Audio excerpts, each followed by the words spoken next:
All right, here we go. Get ready, everyone. Actual video game action. I know. I'm excited too.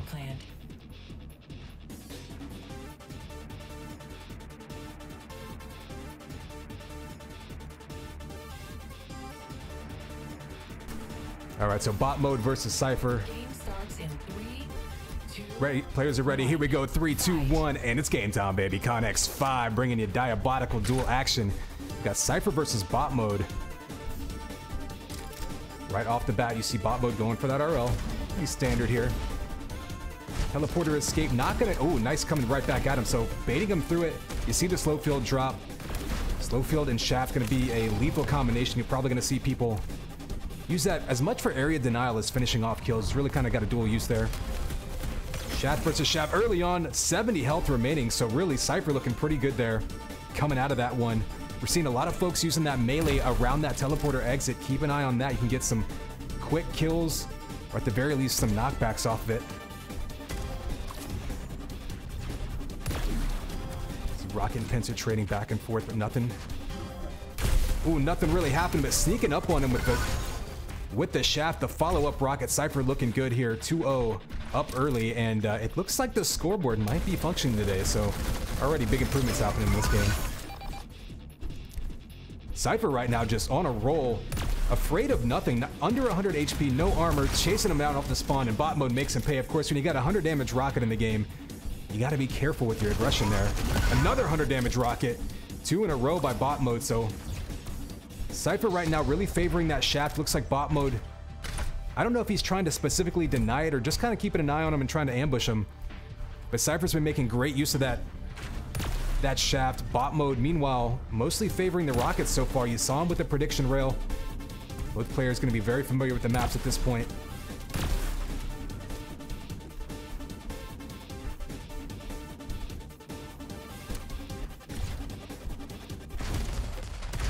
Yeah, I can cut the music down, guys. That's why I was asking a minute ago. So here we go. So we're still looking at a 3-2 match here. Bot mode still down by 1, but control of the health and the armor. You see him trying to ambush. A little bit of a trade there. Nothing really major. Oh, but Cypher smacking himself in the face with a rocket. Really got pinned in there by that shaft. I think he was probably going down anyway and figured he'd try to get some kamikaze damage. So now bot mode tying it up there on the hunt, following him up, and right now both players so weak. Let's see what Cypher ended up with. 45 HP. It's gonna be right in front of that 50 health, fortunately for him. Here's the chase down with the blaster, but unfortunately only hitting him with that that ass blaster, which is the spawn blaster, as I call it. Oh, you see him waiting on that 50. It's already gotten taken, so Cypher's going to be on the run with a little bit low health. A shaft coming from behind just a little bit too late. That 180 rail shot going to protect him and buy him a little bit more time. And just like that, look how quick that turnaround happened. We're at 5-2 Cypher in what was a 2-2 game a second ago, and the momentum was all in bot mode's favor.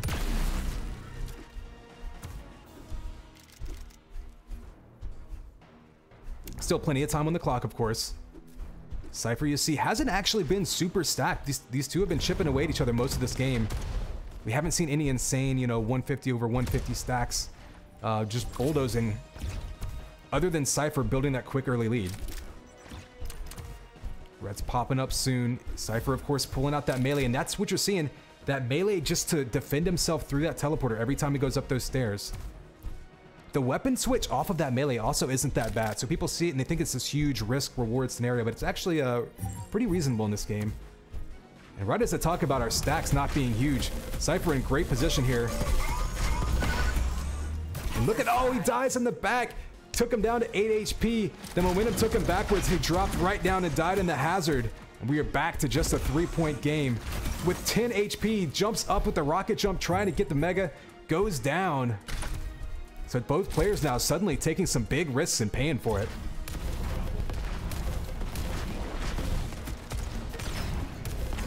Rockets in the trap, trading back and forth. You see the fall away, not hitting by bot mode. Bot mode there was a little bit reliant on that rail. Really wanted to hit that fadeaway rail, didn't happen. And Cypher knew he had a couple of seconds to jump in there and finish off the kill. So smart move there by Cypher. The switch, after firing the pincer gun, the switch is relatively slow, so you got to be careful there. Ooh, Cypher just dodging that rocket, but down to 64 HP. He knows he's got a bit of an armor advantage, though. He might actually be on the hunt, but looks like he's going for that. Gets knocked off by the shaft. Bot mode. Nice aerial shaft there. I mentioned before, this map kind of reminds me of ZTN, and that looked just like that scenario with someone jumping up over to that Mega and the shaft from below, just pinning him to the wall. There's not a ton of knockback in this game, but there's just enough. And bot mode has been making quick work of the spawns. Whenever Cypher spawns anywhere near him, he's got that rocket launcher out, close range rockets. It's a little bit less of a risk in this game with the lower damage. Extreme aggression here trying to bully him off, but he only had 65 HP, and Cypher knew that. Only 35 when he gets away, but he's going to be able to get over to them health packs soon. And Cypher, highly aggressive move there, but it paid off. And that's what we're seeing. We're about halfway through this one, and Cypher definitely not playing it safe.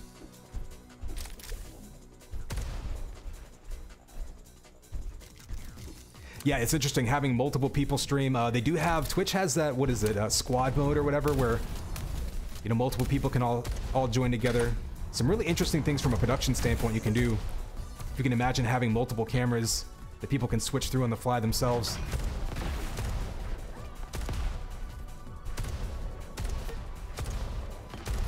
Ooh, rockets. Cypher missed that 50-50, guessed high, went low. In any case, was able to get over to that mega health, and now he's going to be chasing him down with that shaft. He's been so heavy with the shaft this game. It's the tough yellow weapon that won't cop out when there's heat all about, and Cypher making use of it, going up by 5. I'm so happy to see the scoreboard accurate again, so I don't have to hold down the tab button. Props to the devs for fixing that in the last 24 hours. Nice rocket, so smart rocket there by Cypher. A lot of people still in the habit of trying to air rocket everyone, get direct hits. You see him just shooting it right at that wall, right at the little threshold around that door. And that's all he needed was 20-30 damage per shot, pushed him away, got the kill, survived with 16, I think. And able to get back in control of that mega health. Bot mode has been so close in so many of these fights. Some rockets coming out. Rail being traded. Oh, and up to that 80 damage. Cypher adding that extra 33% damage. Bot mode now looking a little discombobulated, falling into the water, going for a swim. That's going to make you so easy to hit, especially with a splash damage weapon. And there you go, shaft versus shaft. Oh, melee comes out. Bot mode gets the kill. So a pretty common spot to pull out the melee up there, but not necessarily a common situation. Cypher knows he's weak though, tracked him down with the rocket launcher. And the shaft and the shotgun. So first time we've really seen a shotgun fight happen. It's such consistent damage though, anywhere close range. This is a map in particular where I think shotgun can really come into play. Obviously shaft is going to be these players' preferred weapon most of the time, but you see it come out there, getting him the kill. Oh, and the just one pixel showing around that corner, able to get the pincer shot. More melee coming out. This time Cypher's ready for it, using that dodge to great efficacy.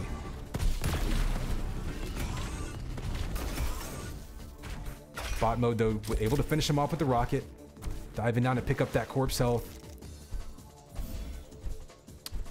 Looking down, you saw bot mode a couple of times challenge that mega with the shaft from underneath. Was looking for that from Cypher, didn't happen.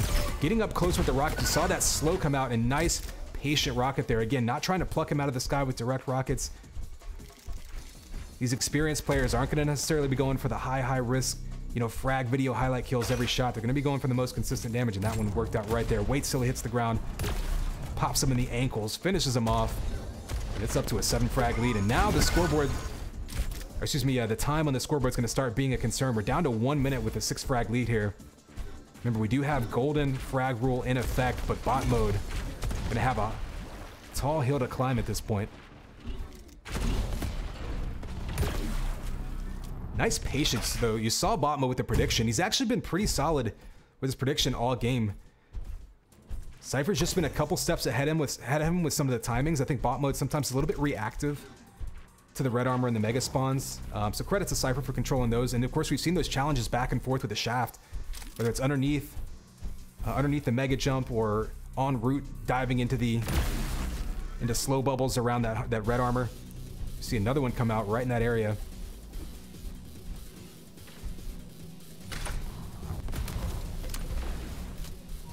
Bot mode seems to be most successful when he's got Cypher on the run and chasing him down with rockets. When Cypher gets the jump with that shaft, he's just been lights out. You're gonna see 5 seconds till golden frag. Ooh, and 59 HP for bot mode, a dangerous spot to be in. You can see him through that window, but now he's got to get his health up. Oh, going for the aggressive shaft. Goes for broke. Cypher hits that shot. If Cypher misses that shot, he might be in a little bit of trouble, but still plenty of frags to fall back on there, as you can see, and that's when he had earned himself. So a pretty commanding victory there by Cypher, but there were definitely some close fights, especially in the mid part of that map that could have gone either way. So it looks like that's Cypher moving on. Given that that they're calling good games, I'm going to presume that means he was the WinRAR there. We'll stick on the server for just a few seconds to be sure.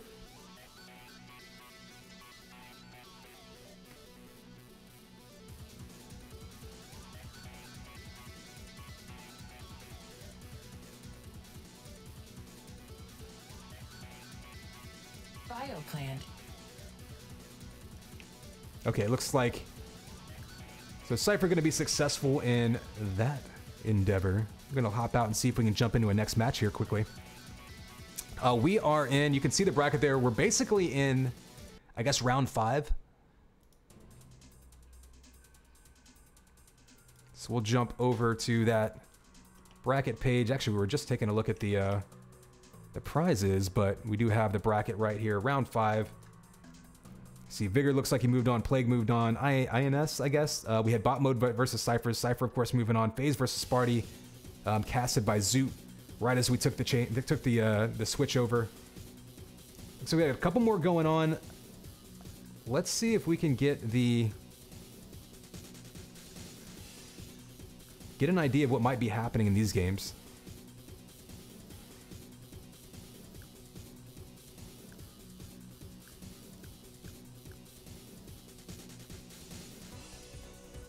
Yeah, exactly. Round 5.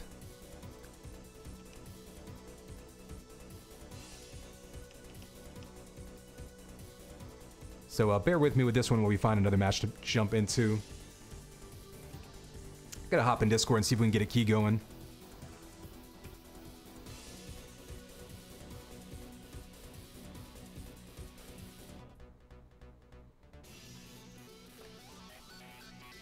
Okay, so it looks like this is what... Okay, I see. So the bracket moving on from round 5 is what's on the right side there. So Vigor versus Plague, INS versus Cypher, Phaze versus whatever was the winner between BTR and Divine.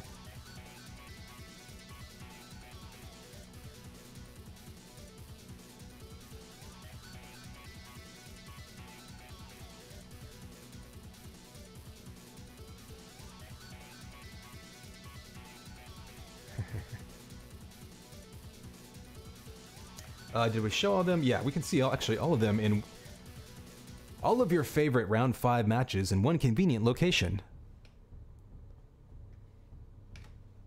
All right, looks like we got a key. So we'll be jumping into this match. How's about now-ish? So Vigor's in there. Looks like that's going to be Vigor versus Plague up there at the top. So jumping into that one next. We'll get this in-game going for you.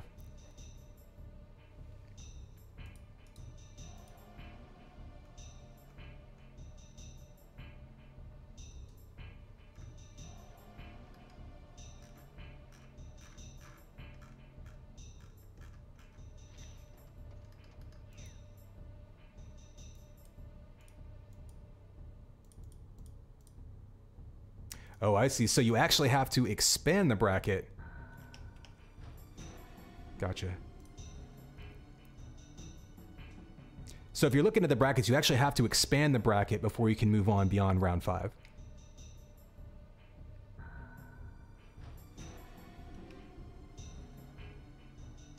And then from there, you can kind of zoom in and out and do stuff like that. So the final 16 can kind of be its own bracket. We'll We'll get that up and running, but right now it sounds like these players are getting ready to go, and we don't want to miss the beginning here.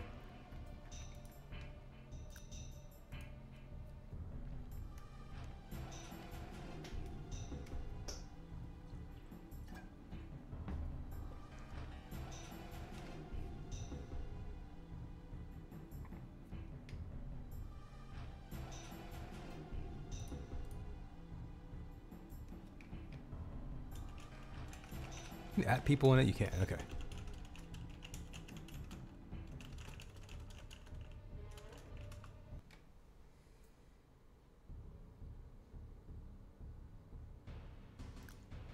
All right. Looks like we are getting ready to jump off now. As big and long and wide as this tournament has been. Oh, no server available. Gotta say, always a shout out to the players for keeping things moving. Whenever you can jump in here, get game after game, keeps things buttery smooth. It can get easy to get lost in the mix whenever you have 256 players plus the admins organizing them and all that.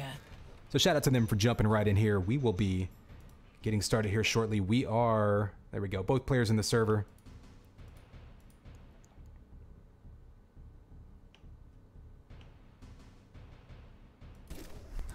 So we got Plague versus Vigor.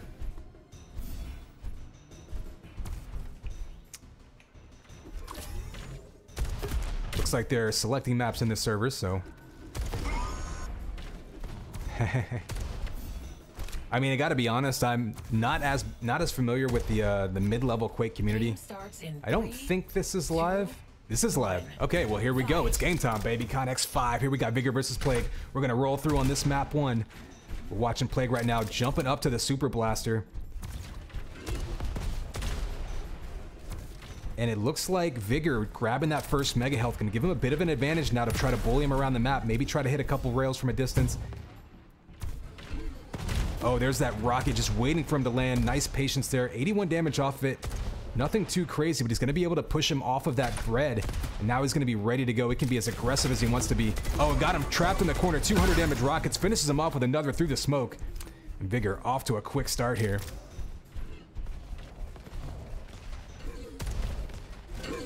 Mega's going to be up any second. Nice grab there by Plague. Vigor, a split second late getting over there. Luckily for him, he had that armor stack, and that's what it lets you do. Make a mistake, still come back. The fall away rail, though, misses. And he's got to be on the run now. Plague's going to be trying to track him down. You see him up top, misses the first rocket, has him pinned into the corner. Down to 5 HP, decides to chase him, and he kills himself. Looked like maybe he was trying to rocket jump and didn't realize how low his health was. That would have been about a 50-50 fight anyway, and instead, Vigor going up by 2. You can see here already, 1 point and a self-frag for Plague. Ooh, nice use of the shafter by Plague to push him away. So I'm noticing Plague's getting to this Mega Health a little bit earlier and using everything he has at his disposal to keep it under his control.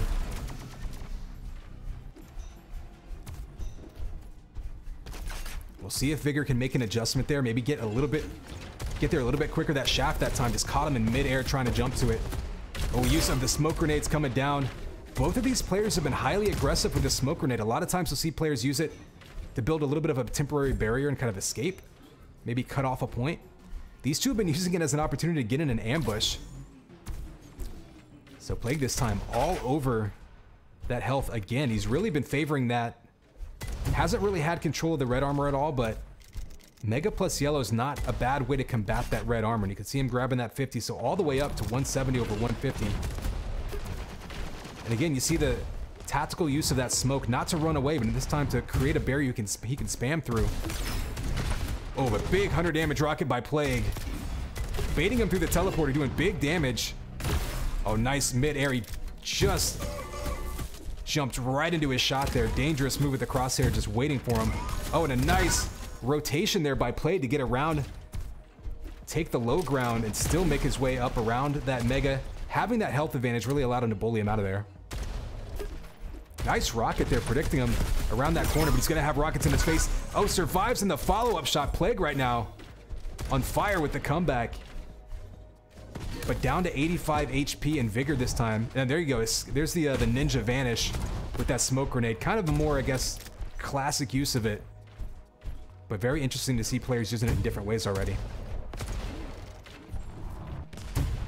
Ooh, Plague just dodging those rockets. I like what Vigor was doing there. He's trying to catch him right on top of it. Didn't work out, but he's still got his back to that red armor. Oh, and catches him with the body block, killing himself. So Plague rockets himself in the face. Vigor maybe got a little bit lucky there. He was down extremely low in HP. Another 100 damage rocket. You see the explosive grenade coming out. Knows he's weak. Down to 19 HP, and Vigor pulls out another kill. And right now, the difference in these games, or excuse me, the difference in these scores this game have largely been decided by these extremely close 50-50 kind of coin toss fights that Vigor's been able to come away from. Another full damage rocket on him. Wouldn't be surprised to see him down to 50. To see Vigor trying to chase him down. He's back up to 100 with that 50 pickup, but still going to have to be careful here.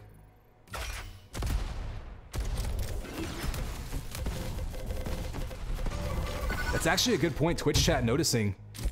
LG going from 7 damage to 6 damage a tick, literally overnight. I know they've been going back and forth with it. Of course it is beta, so they're always taking feedback. But anyway, back to the game. We've got ourselves a 1 frag game. Oh, pins him into the corner. Just a classic weapon combination there by Plague. Popping him up into the corner, pinning him to the wall, finishing him off. Is this the first 2 frag lead we've had this game? It's been extremely close so far. Players just exchanging kills back and forth. I think we might have had a 3-1 lead earlier, but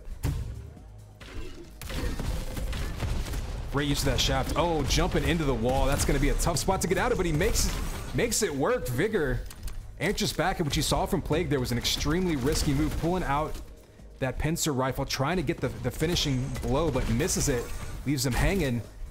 Pays for it, but then the answer right back with that rocket. These two have been extremely aggressive all game. Very entertaining to watch.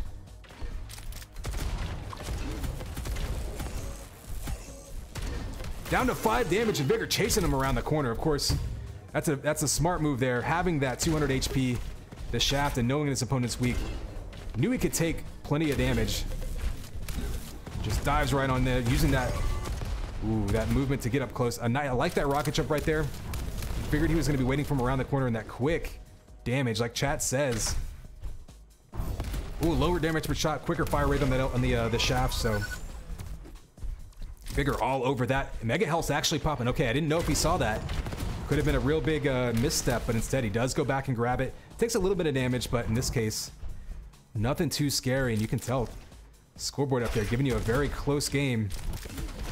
Still at the 12-minute max mark. So Plague's gonna go on top with that rocket. Still looking pretty healthy with that 100 armor. Oh, and another home run shot with that pincer rifle. He's got to either start hitting those shots or having the discipline to switch to a more consistent damage weapon, be it rockets or even shaft. And Vigor, though, answering back with a pincer shot of his own, taking the lead right back. And these two just exchanging runs here.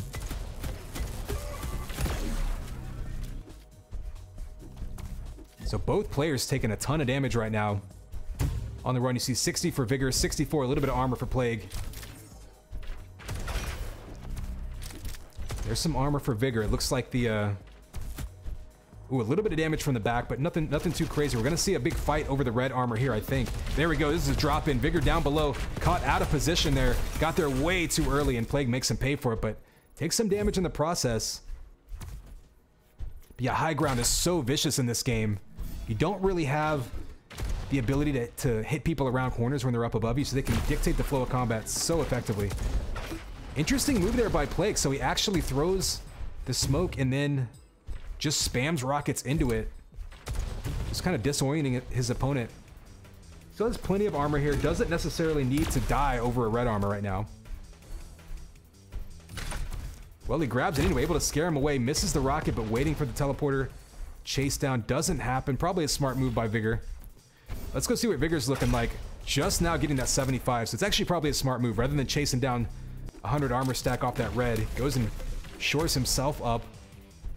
In a tie game with time ticking down, you don't want to take any risks. There you go. Ooh, just dodging those rockets as Vigor easily could have taken a ton of damage. Instead, gets away, and there is that shot that Plague had been wanting all game. pops him up, finishes him off, and there's an air rocket to finish him off again. And Plague, all of a sudden, hitting everything and back up by 2. There's still tons of time on the clock, though, and these two have been going back and forth. He might have missed the Mega. Okay, maybe he's coming around the corner here to push him off of it. I was like, a couple of times he's been right on top of it and left a little bit early, but in this case... And there's another rocket to rail combo. Plague catching fire here in the last couple minutes.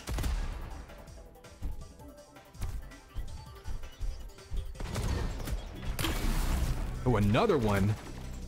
And so Plague, again, he missed some key shots earlier on, perhaps relying on that pencil rifle a little too heavily, but this time starting to get a little bit streaky. Oh, and there are the rockets raining down through that smoke. We've seen Vigor do that a couple of times. Again, I like watching these players use that smoke aggressively, not just defensively. It's pretty hard to dodge rockets whenever they're coming through, a wall of smoke. So Vigor pulling back within 2, still plenty of time to go. Ooh, eats a rocket around the corner in the shaft to finish him off. He's going to be backing up. Now he's going to be trying to shoot some defensive rails around that corner, but that pincer going to leave him a little bit hanging when he misses. Oh, nice. Nice anticipation with the rocket, but can't quite connect and kills himself. Another self-kill this game. Plague down to 31 HP, though, so he's got to be careful. He knows that Mega is up. That's a really important grab. 3-frag game with a couple of minutes to go. All he has to do is hang on to this one and to get one more frag. I like what he's doing with the rockets around corners to open and then the shaft to finish him off, but in this case, Vigor only took about 18 damage from that first rocket. Ooh, and the follow-up around the corner has him pinned to the wall, but can't finish him off. How much health does Plague have? 45, so these two are both under 50 HP. It's going to be a mad scramble to get that first armor that pops. And there is that shot. Vigor answers right back. So these two, second half, really a lot more reliance on that pincer rifle. Red in Vigor's possession. He's only down by 1 with about a minute to go. He's got every opportunity here. He doesn't want to walk in any more rockets just like that. Down to 14. There's the chase down. Can't kill him through the teleporter exit. Knew exactly what was going to happen. That rocket just couldn't quite connect. Plague, though, smart move, risking it right there. Knew he had a big enough health advantage to make that move. Eats another rocket, though.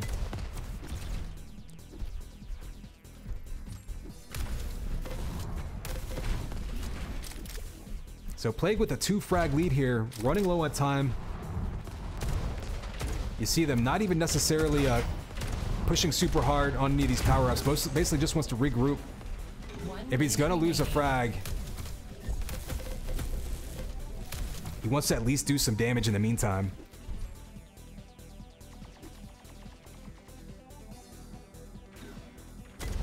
Rocket's coming out and not sure what he's hearing there. Maybe just taking a guess. So low in health, Plague trying to survive, and there you go. There's the golden frag. So now Plague only has to hit 1 kill here. Doesn't want to give one up though. 130 to 130, or 130 over 130, and Vigor getting an uncontested mega health. That could be a problem for Plague, as he wasn't able to even throw a rocket up there. Vigor's just going to jump right in his face, not afraid of the smoke. Only minor damage from the rocket. There's a big one. Just looking for him through that haze. And Plague escapes with 62 HP. Ooh, that big blaster's going to push him away, and Plague right now going to be quiet as a mouse, sneaking up these stairs. You see him crouch walking. 50 armor, just really stacking up anything he can. He really needs health, though. And there's the rockets in the rail, rockets in the shaft coming up. Vigor has to decide how aggressive does he want to be, because remember, even if he gets a kill, he still has to be able to survive another engagement. If he gets a kill and Plague chases him down off the spawn, it's no good to him. Nice use of the smoke there, but Vigor turns around, picks him out of the smoke immediately, has 170 armor, and now has that mega health, and Vigor now in great position here to tie this one up and turn it into a sudden death situation. Ooh, going for the air rocket, just misses, eats a little bit of splash damage, but has that armor right behind him, so still in great position. I liked what he did there. He had that engagement with the armor to his back so that he knew he could take some damage and then back up. 100 damage rocket. Don't know if he knows that he hit him fully. Vigor now can tie this one up if he can chase him down. He can't let him get that mega, but I don't think he's gonna... Yeah, his timing was a little bit off there. He hears him bouncing around down there. One big rocket could tie it up. Catches him on the teleport. Ooh, anticipates a little bit off. Can chase him down with the rocket. No shaft yet. Interesting move that he had 150 shaft ammo and decided to go for more rockets. Keeping Plague on the run. Plague, you can see, is 53 over 65, so still pretty weak, but you can see them backing up to their corners a little bit. Conservative play here by Vigor, mostly trying to run the map and wait for his opportunity. Plague, meanwhile, has kind of been on his heels the last couple minutes, but managed to survive long enough to keep the lead. He only needs one more kill to win.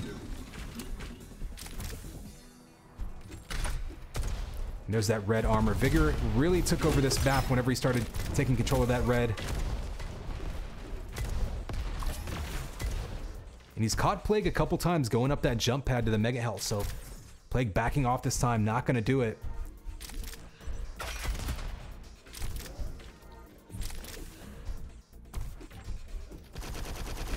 See that blaster just area denial. Actually chasing him down now. Interesting move there by Vigor.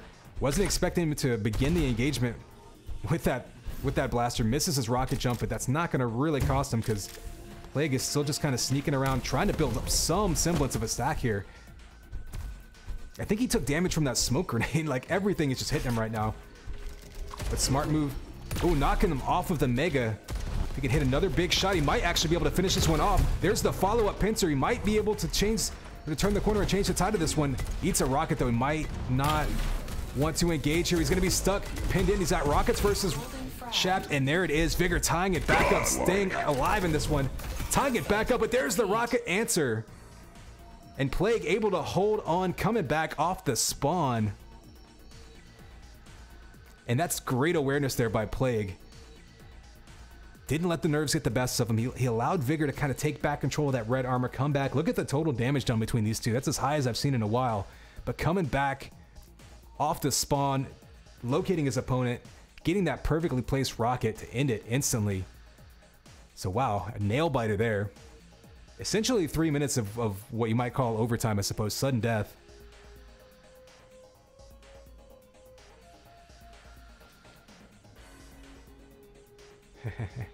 Kutsky with the sub, appreciate it, man.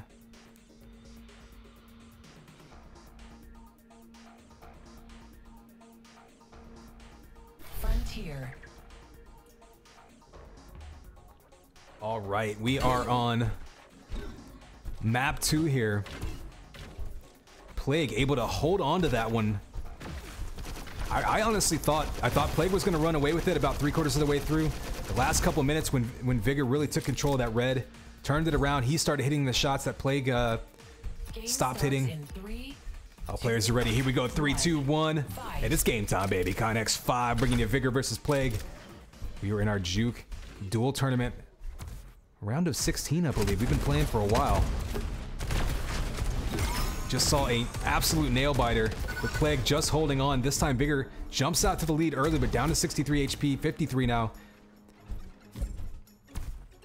Very few opportunities to get clean frags between these two. Every time one of them gets a kill, the other one's been brawling with him and making him pay.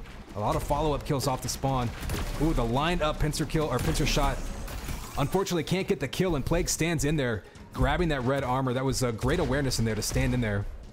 Pick up the armor, survive that tank, or survive that damage, tank it out, and get that kill to tie it right back up.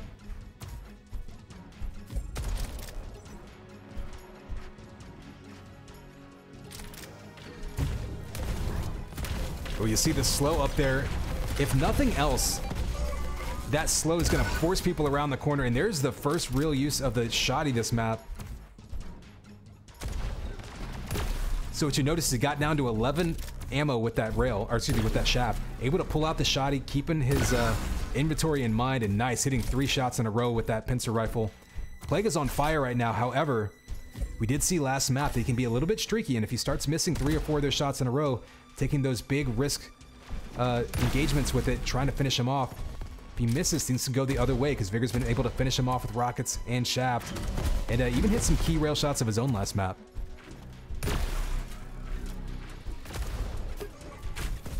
Ooh, head-to-head, rockets versus shaft. It's a very close quarters area there. Plague's going to need to decide how to escape. You saw him flip through weapons a little bit there. Had the shotgun out, had the pincer rifle out for a second. I think he thought better of it, maybe learning from some of his situations he fell prey to last map. But Vigor with a follow-up kill, chasing him down with that pincer. Oh, and the secondary kill on top of that, able to get that Mega. That was absolutely huge. Not only getting that kill, but then allowing him to control that health. And now he's ready to go to chase him down to take the lead. If Plague hits one more shot there, that could have completely changed the complexion at the beginning of this match. As it is, we're tied up with still tons of time left to go.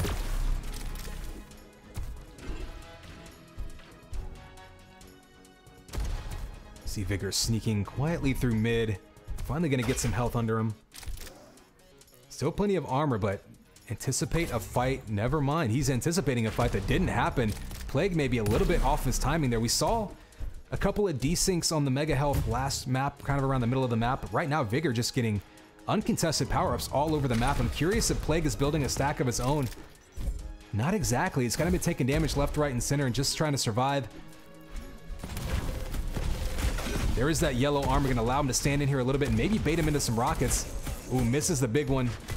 On the run, another big, 100 damage plus the 60 damage from the pincer. Now he's trying to get the kill. Following up with that shot, just can't quite connect, but now he's got an opportunity here to push him off of this armor, and the first time in a while, we're going to see an armor and health, or at the very least an armor lead for Plague. Vigor, of course, picking up that Mega, so Mega plus 75. Smart move by Vigor backing out of that one.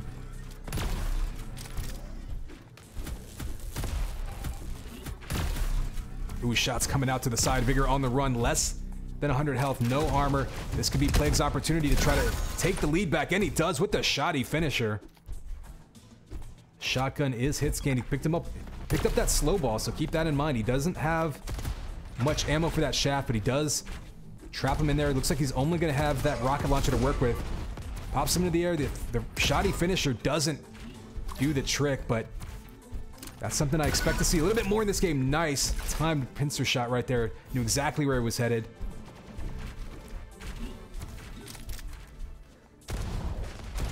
Plague right now taking control of this game, but we saw that last time.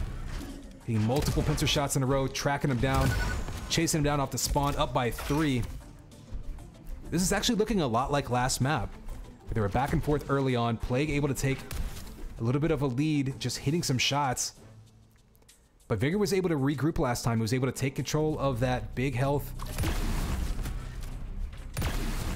And those are the kind of shots Plague was missing towards the middle of last map.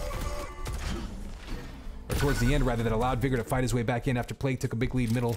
This time, lands it, extends that lead. And if he can keep hitting shots like that, he may well take this one out, but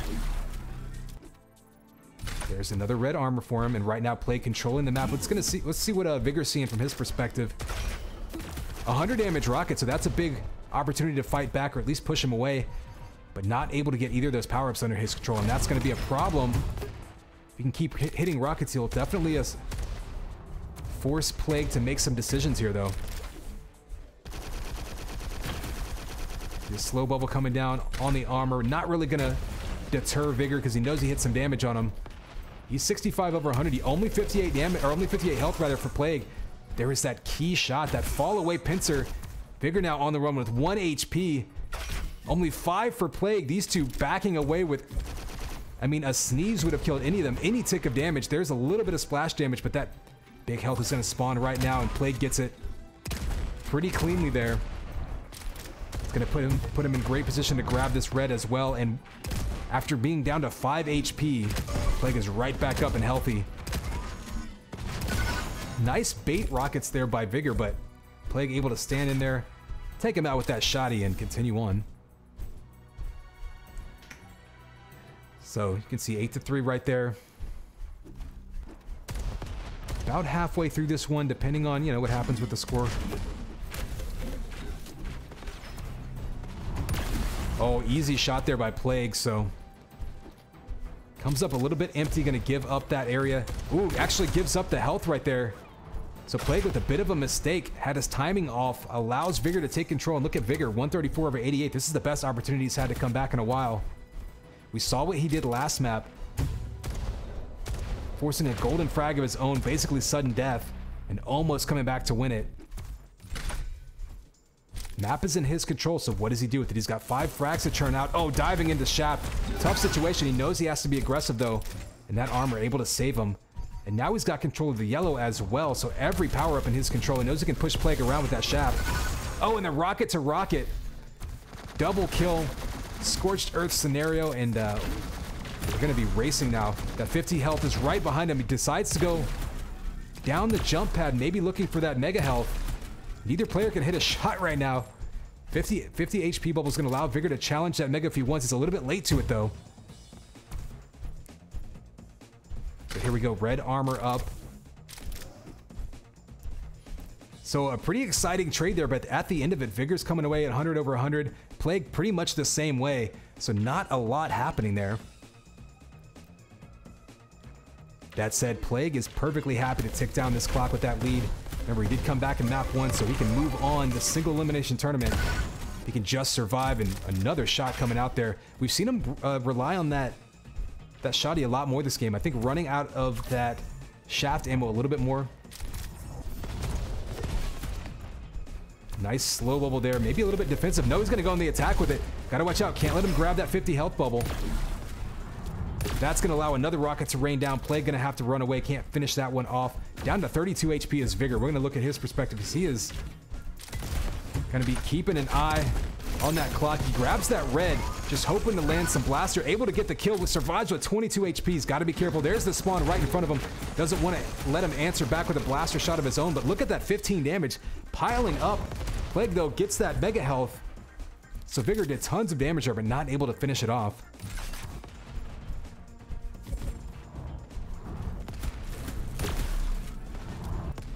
Red armor up. We're going to see Vigor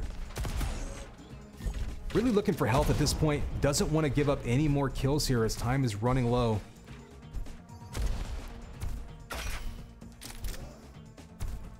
And I'm not sure if he has timing of that mega anymore. You saw him run by and kind of look at it for a second. This could be a bit of a desync that may cost him if he's going to try to form another comeback this map.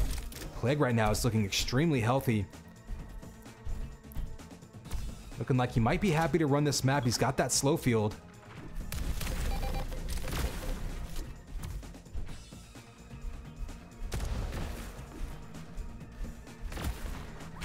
Ooh, missing with that slow field, but rockets do land. He's going to be down to 18 HP, though, and Vigor able to take him out and pull back with N3, only 21 HP. Looking down at that mega, still not up. And you can see he definitely lost track of it, so he's going to just rocket jump up to that bubble. Try to balance being aggressive here and being reckless. He finally gets control of that health. That's going to allow him a little more leeway here. Stand in there and face that shotgun. There's that pincer shot pushing him away.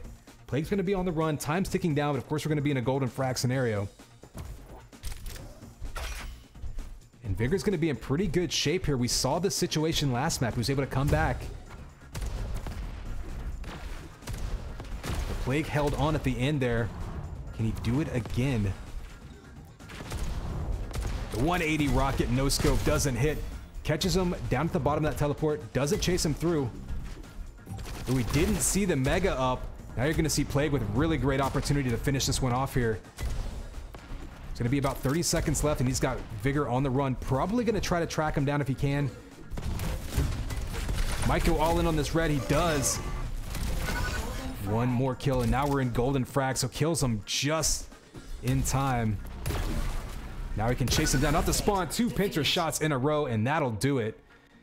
Plague caught fire second map and did not get extinguished. So Plague moves on. Vigor, though, with a nice showing. That first map was extremely close between these two. We're going to see if we can't give you a view of the brackets on stream here while we wait for this next game to pop. Maybe we'll zoom just a wee little bit here.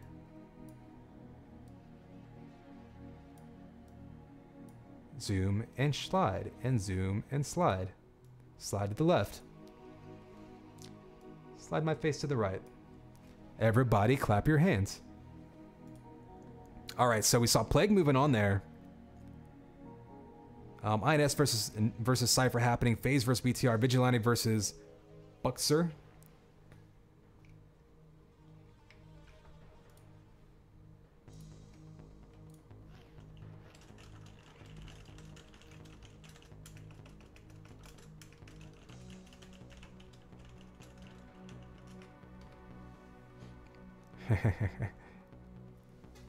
Yeah, I mean, splitting servers amongst the continents, always a tough ask.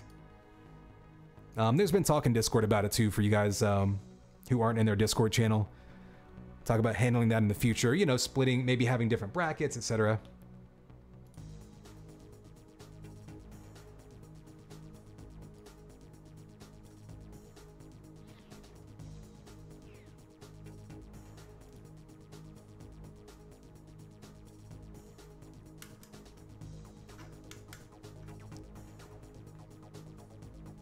All right, so Plague versus Vigor.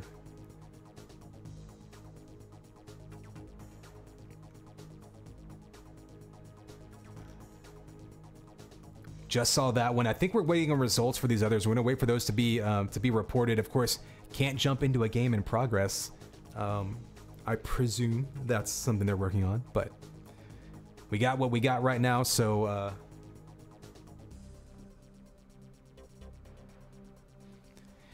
yeah, I mean, talking in Twitch chat about splitting servers, you know, it kind of just depends. Like we've had the same situation in the UT community, right? Like with UTPL and all that. I mean, you pretty much just have to set some rules, and someone's gonna have to make a compromise at some point or another, right? Either someone's gonna play on servers they don't like, but they're gonna get to play, or everyone's gonna have to alternate playing on servers that suck for them.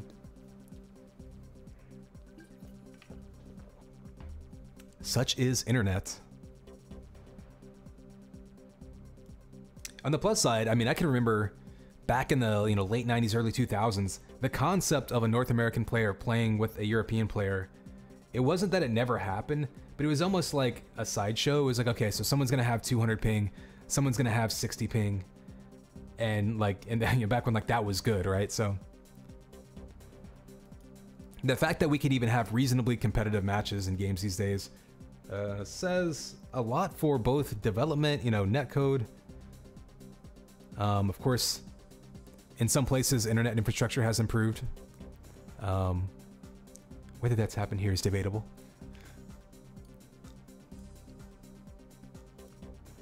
Okay, looks like we're looking also for some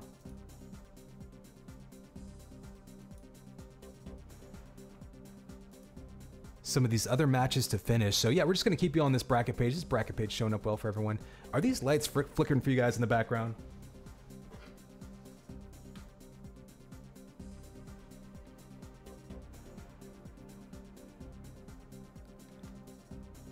There we go. We'll keep it simple. None of this flickering going on. Yeah, I mean, Diabotical's netcode has felt pretty solid. I haven't noticed. There we go. You see the Plague match getting reported. Others still going on. We're just gonna wait for those to finish up. Yeah, I haven't seen any major issues with the netcode. You definitely have. I mean, anytime you're dealing with internet, right? You're sending packets along. You're gonna have some artifacting there. There's no great solution that doesn't have any opportunity for weirdness, but so far things have felt pretty solid. I think playing something like playing with like rail only arena or instagib or something would kind of help suss that out a little bit more. But I haven't personally noticed like there's no double projectiles, there's no players teleporting around too bad. I mean, if you have a bad packet loss of connection, it's going to happen.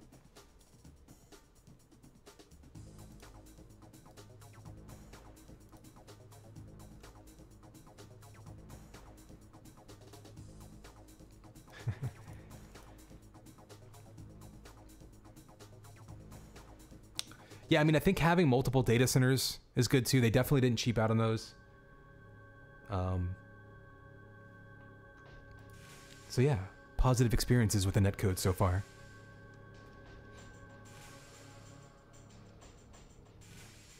This has been Netcode Chat. I'm your host. You can find us every Saturday afternoon here on NPR. Or, or cable access, perhaps.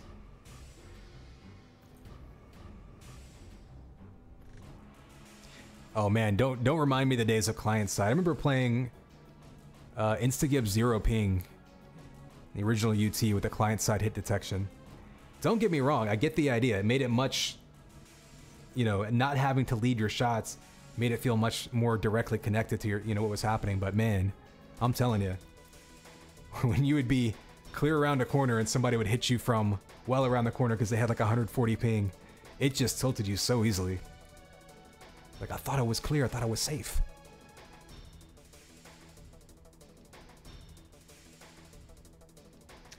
You know, if Diabotical uses... I mean, Diabotical using something client-side base might explain why some folks feel like they're getting railed around corners occasionally. I haven't played anyone with super high ping that's also had super good aim. But that's something I even noticed in Quake Champions a lot. Like, I played a match against someone from South America who had, like, 160 ping. And yeah, I felt like I couldn't escape his rail, because as soon as I saw he had it, you know, as soon as I saw him on my screen, his shot was already coming out. So haven't noticed that too bad in Diabotical. So whatever prediction-y, rollback-y kind of thing that smart people can talk about seems to be working all right.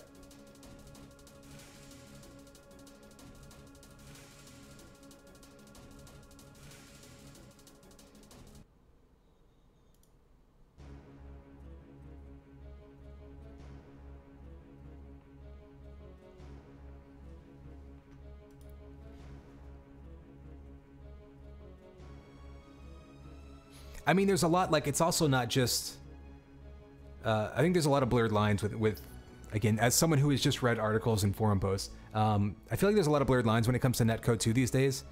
It's not just, like, server side or client side. There's a lot of, like, comparing timestamps and rolling back and things like that. Yeah, I mean, literally just asking the client if it hits someone, I think that's so easy to formulate cheats for. I don't think we necessarily see that anymore.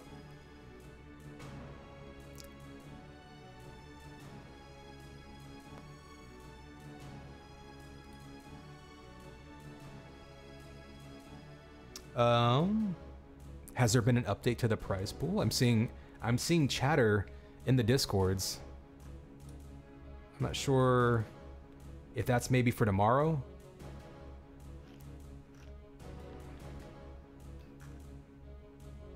Well, we'll let the more the more admin-y types give us info about that. Zoom in, and slide to the left. We are, well, here's the bracket right here, buddy. So we're about to be in round 6, the round of you know, basically the round of 4, or the, I guess, yeah, round of 4 essentially. Oh, gotcha. So Twitch doing some money. That's cool.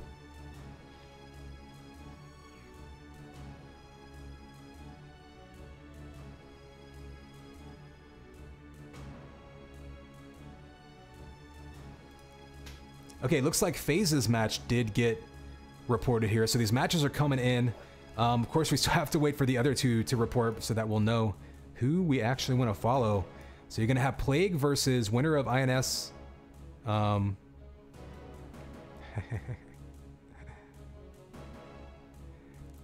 So, I mean, I do love the UT soundtrack, but really the most important thing is that I've been able to play the UT soundtrack in the background and upload it to YouTube, and I haven't got any copyright strikes. So that's one of the main reasons this is a pretty much a go-to for me.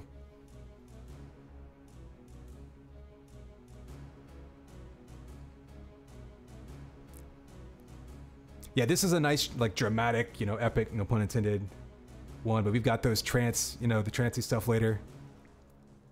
I'm definitely wearing my Raver hat for it. Maybe I can get out a gas mask. I mean, it is topical, right? All right, so I'm hearing that Cypher one. That means Plague versus Cypher should be going on soon. Hopefully we'll be getting a key to join in on that one.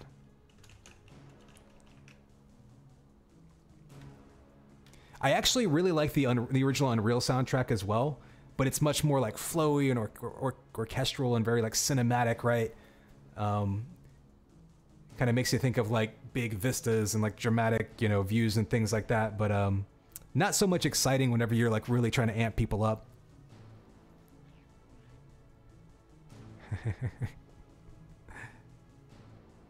Okay, it looks like reports in Discord saying Buckster just won at least one map against Vigilante, so that map or that match either also over or partially over. We'll keep an eye on that. Again, if we can get in this Cypher versus Plague match, that would probably be ideal.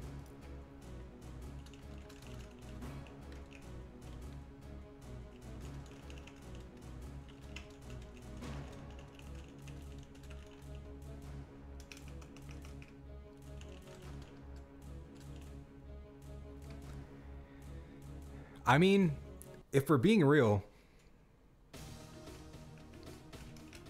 like most players that I knew played Quake and UT to at least some extent too, right? Like there was this big, you know, split in the community. You got to play Quake or you got to play UT. I don't know. Everyone that I knew in UT played Quake at least to some extent. Sometimes competitively, sometimes not. I got up to a level where I was like playing, you know, pickup games like CTF and stuff.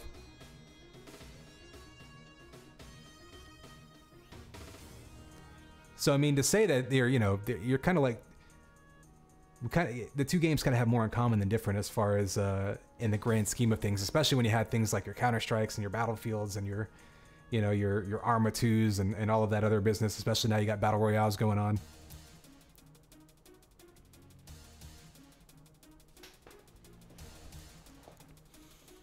And your Mario Brotherses. And your Street Fighters's.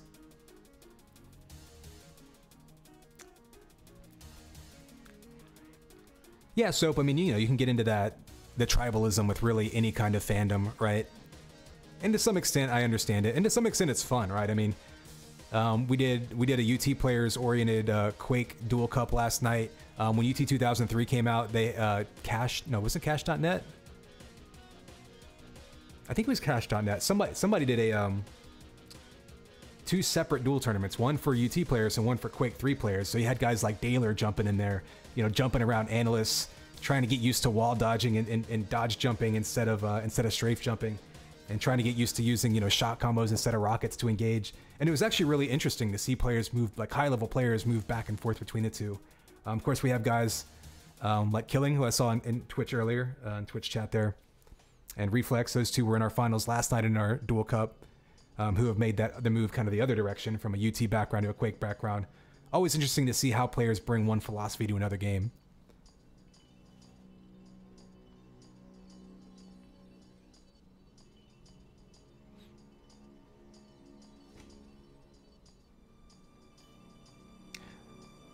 Okay, so BTR apparently, who just lost to Phaze, Big Time Rush is his name. I'm just seeing that in Discord. So if anyone's wondering, yeah, someone who might know these players a little better than me.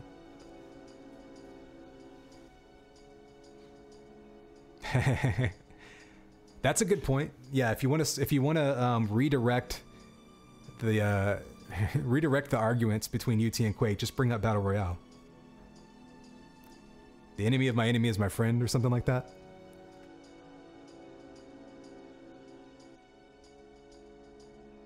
Yeah, I mean, wins, certainly Destruct. Shout out to Brian. I actually ended up working with him, DKT, oddly enough, at the same company. So we get together at company meetings. He actually works at a different office, but whenever we get to hang out together, we just nerd out about video games the whole time. It is both lame and awesome simultaneously. But yeah, he's someone who had success in multiple different games, right? UT, of course, early on, was literally a pro in Quake, I believe. It was actually a full-time player for a little bit. And I think he played some Counter-Strike competitively, if I'm not mistaken. So, and you can look back at UT 2004, even like Burning Death, right? Bernie came back from Counter-Strike, became, was he German, I think? Like him and Gitz, I think, practiced all the time. And Burning Death, I think, won ESWC one year. So yeah, I mean, watching players transition from one game to another and cross-disciplinarians is actually really interesting to me.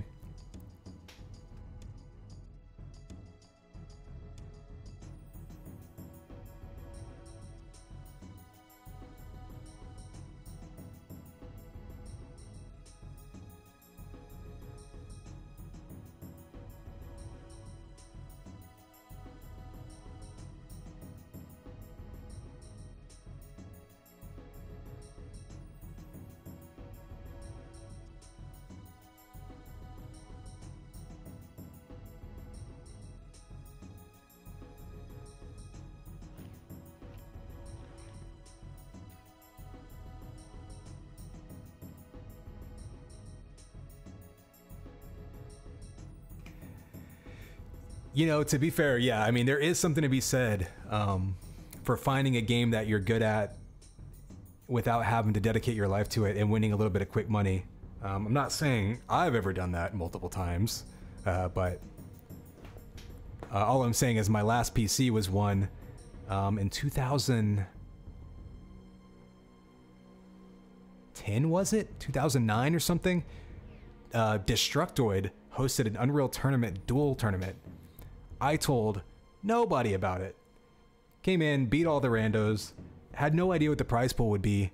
Ended up being like a $5,000 Falcon Northwest computer with like dual GTX 470 cards and like a first or second gen i7. Like at the time, it was just like top of the line. I mean, I think like MSRP on their site was something like $5,000. And it had to beat some dude from like Romania, you know, 30 to 10 or whatever to get it. Actually woke up early in the morning because of the time zones, won it on my birthday. So kind of a funny story there. But in any case, like I say, you know, there's stories from back in the day of people like sneaking off to little local tournaments that like Best Buys would have to win $500 a few different times in their city. Like, yeah, you take the money, you take the wins where you can, whether it's a small event, whether it's a different game, whatever it is.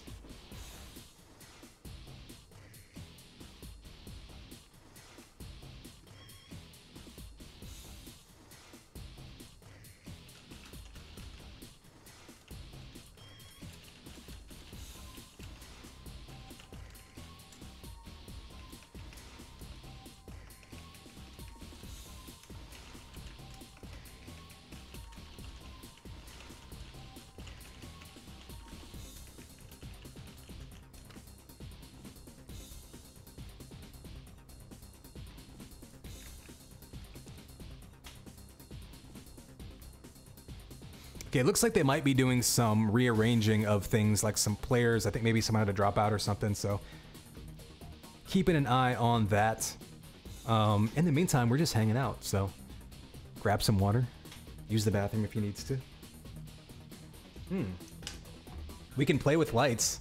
Sorry, it's just a new toy. I know this is nothing new to like the rest of the free world, but incoming battling seizure robots.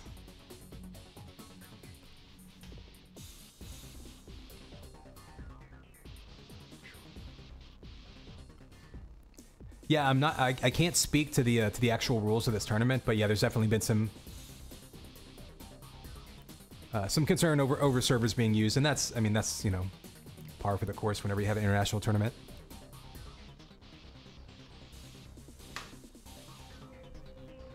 Okay, looks like we do have a key. Let's see if we can jump in this bee. All right, Cypher versus Plague is in a lobby, so we're gonna switch over to our game mode.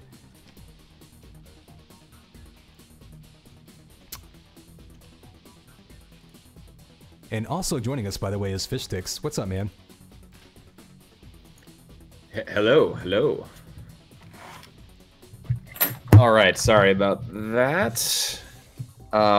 Been enjoying the cast, man. Yeah, totally. Most of the audience, I think, on my channel right now is going to be from the Unreal Tournament community. That's kind of where my history is. But yeah, excited to be in a new game that kind of brings people together. I think we've got about 40 or so people on this stream now, so getting those numbers back up. I'm not going to be quite where Zoot was, but it looks like we've got Cypher versus Plague going on. So regardless, we're going to have some entertaining content being created.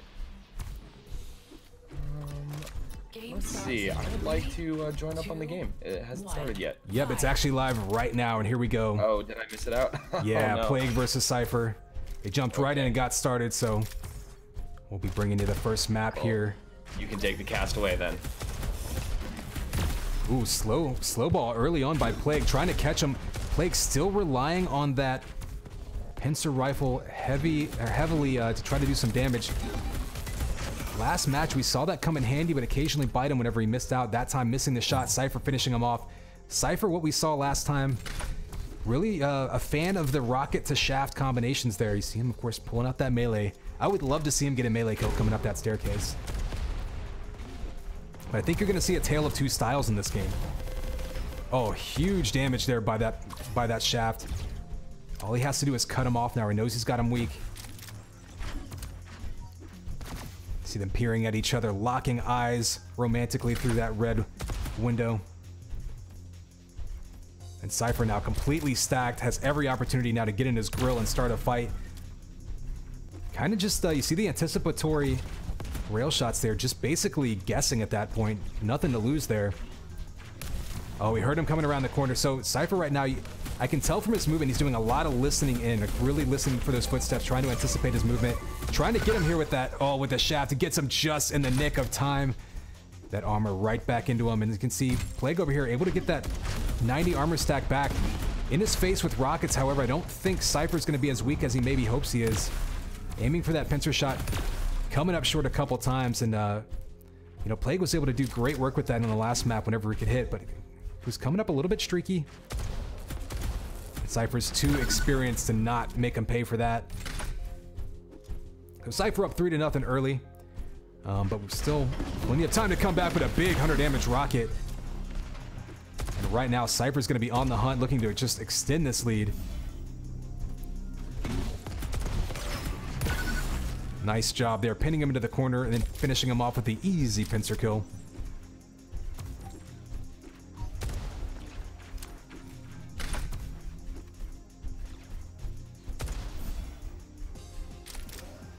So you see that work around the teleporter. Monster, definitely let me know if I did just actually get louder. Rockets mid-air to mid-air, missing them this time. Cypher missing this shot. Plague trying to make him pay, but you saw that fall away pincer shot coming up short, but now Plague in control. If he can get this red armor, he'll be in a great position to try to eat into this lead. Nice 50 damage rocket. We pointed this out last match, but great use of that wall threshold there, not trying to get mid-air rockets, getting that steady damage. Oh, and there is that pincer shot. If he can hit another follow-up shot, he gets the kill, and there you go. Plague on the board. Smart move, grabbing that 50 HP. He's going to be trying to track him down now. Cypher seems to be going for that shaft as soon as possible off of the spawns. Nice placement of the rocket there, but that shaft going to turn him away. And the fadeaway pincer, that's what can happen. When Plague hits his shots, he can really make Cypher pay for his aggression, and 3 in a row. Or at least 3 out of 4 there. Gets him another kill, and only down by 2, but 39 HP. Not going to be enough to be, ooh, super aggressive there. He misses the health. Might have actually saved him there because, oh, there was a rocket waiting for him, and Cypher catches him inside that bubble. Back up to a 3-frag lead. Cypher in a bit of control. You see him really making sure he gets that shaft in his hands.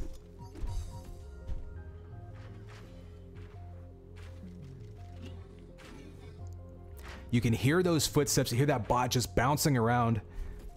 I don't even know if it's really footsteps. It kind of sounds like, you know, Santa Claus carrying a bag full of tin cans or something, just bouncing around. And Cypher right now feeling himself with that turn away. I think he just posed there. We basically vogued after hitting that pincer shot. Really on fire right now, but still only a 4-frag lead, so he doesn't want to get too cocky here, and Plague finishes him off with that shotgun. We saw that last time on this map. A lot of close range combat. You can finish people off that shotty pretty effectively. Looking for it, and again, a back-to-back kill with a shotty, but Cypher gets the rocket out just before. Plague spawns at red armor, grabs that shaft. And that means Cypher's not going to have that shaft to open up with if they do see an engagement here. Big rocket by Plague. Another rocket taking him down. They're going to be head-to-head. Cypher wins that one, but only 29 HP, though. He's going to be on the run trying to stack back up.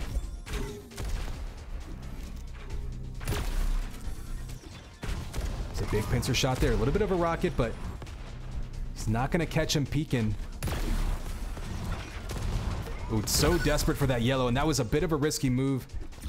Smart move by Cypher, though. So Plague was so desperate for that armor, he was able to dive down into that little alcove and just wait for it, or willing to, rather. Cypher read it the whole way, had him lined up.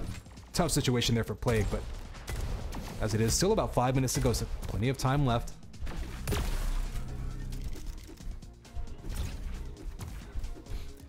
A little bit of armor under him, but Cypher basically going to be on the run for a bit. Plague's got a little bit of an armor advantage for the first time in a while, and he's waiting on that red. Clean grab of the red, so I don't know if Cypher, that might have been a strategic move there, knowing he was weak. Not wanting to take too many risks. Oh, and there's a big rocket. Slowball is going to put him down for a little bit, but diving in there with that pincer, and that's a smart move there by Plague. Not just trusting his aim, but knowing the situation with the relative health stacks there. Ooh, you see that jump, almost missed it, but able to get through with that dodge. On top of him, nice rocket, but can he follow it up? There is that shot. And that's what he wants, is that rocket to rocket. Finishes him off with the rail. He's been hitting a couple more of them in the middle parts of this map. Cypher now answering back with some shots of his own.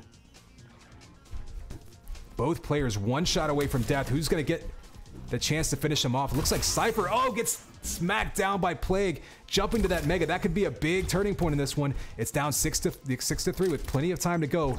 Plague, we've seen him come back before. We'll see if he can put it together again. Oops. Sorry about that.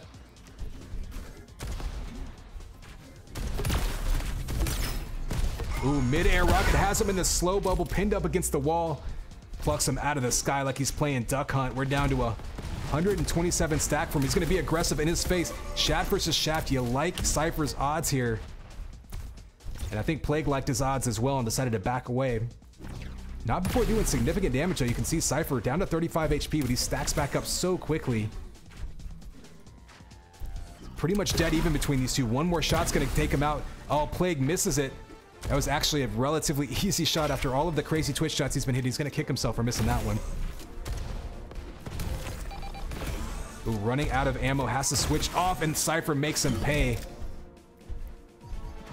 Only 48 HP, though. He's going to be eating blaster shots. And there he goes. Nice chase down by Plague, knowing his opponent was weak. This is a pretty small map, so if you know your opponent's weak and you can get something like a Shaft in your hands. Oh, and another one this time.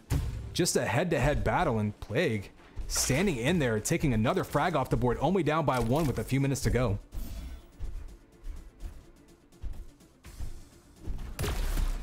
See that one pincer shot. Nice use of the smoke there. He knows exactly what Plague wanted to do, taking away his favorite weapon there.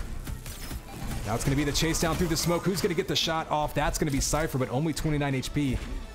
We'll see if Plague able to answer back with a retaliation. Looks like he's got a shotgun out. Cypher on the run. Nice move getting the rockets and Shaft very quickly in his hand. Still needs some armor, but he's in position for that red. Plague not really in a spot to contest it there. Not sure if he lost track of it or if he was going for the health. It looks like he got the mega health instead. He still doesn't have a Shaft in his hand, so not a great finisher weapon, except, you know, if he can get that shotgun up close maybe. And he may be stuck with that rocket launcher in an extended engagement here. Oh, there is that pincer shot, though. That's going to be huge. Finishes him off with 7 HP, pulling back within 1. With just a couple minutes to go. He took that health a couple seconds ago, though, so he's going to have to wait on that. So the 50 HP pops, able to get that yellow, and Cypher not able to contest it. I'd be willing to bet Cypher scooped up every weapon he wants. Yep. Full stack, full assortment of weapons for Cypher this time. But not able to keep Plague off of that armor. Let's go look from his perspective.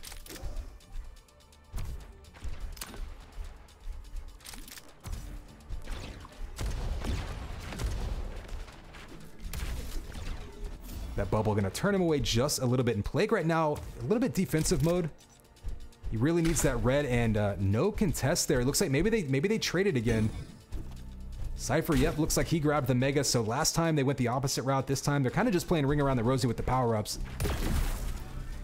Ooh, and of course with that golden frag situation, Plague doesn't necessarily have to be reckless here, even though time's ticking down.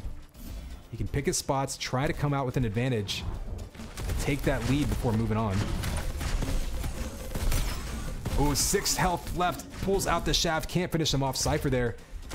I think Cypher had really built himself. Oh, a risky move right there. It built himself a big stack. Takes the rocket slightly, just a split second after grabbing that Mega, where he goes down there. Survives with 68 HP.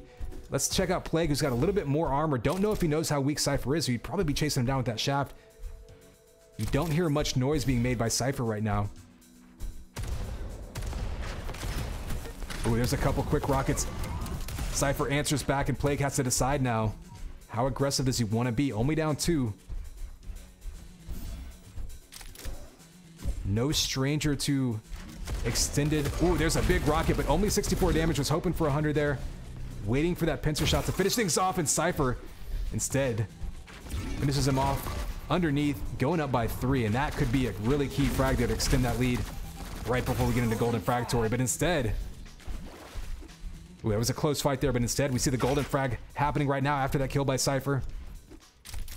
And only needing this one kill to finish things off. Looking pretty healthy. Let's go over and see Plague. Pretty much even between these two. He did pick up that slow ball. We'll see if that comes into play. Cypher's got all of the Shaft ammo he could ever want. You see him using that to turn him away. So patient play here by Cypher. Knows he can win with one more kill, but instead of chasing him down blindly, pushes him off that armor, takes his time, looking for an opportunity. A little bit of a mistiming of that HP, the health pickup there, the mega health. I'm not sure. Oh, and the defeat. The shaft right there. Good games coming out, but just pinned him to the wall, and that's such a dangerous spot. We've seen people get pinned into the wall by that yellow armor all day long. It's such, I think it's an underrated spot to get caught in. I think people think they're relatively safe. They think, it's just the yellow armor, no one's gonna go crazy, take me out here, but as we saw there, you can just melt people when you pin them to the wall with that shaft. So map 1 going to Cypher. Plague though, almost mounting a comeback.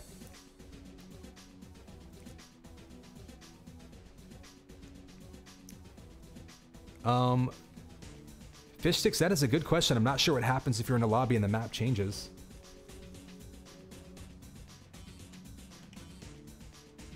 Frontier.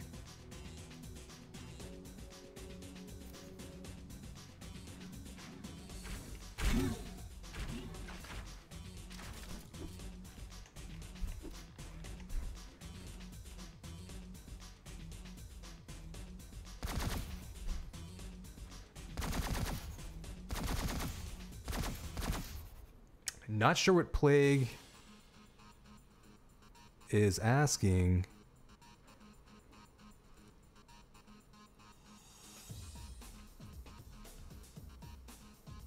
Apparently there was a crossbow in this map, I guess yesterday? Like it's only been in the last 20 minutes. That would be an intriguing development. If they push a map update, but wouldn't you have to re-download the game files if there was a change to a map within the past 15 minutes?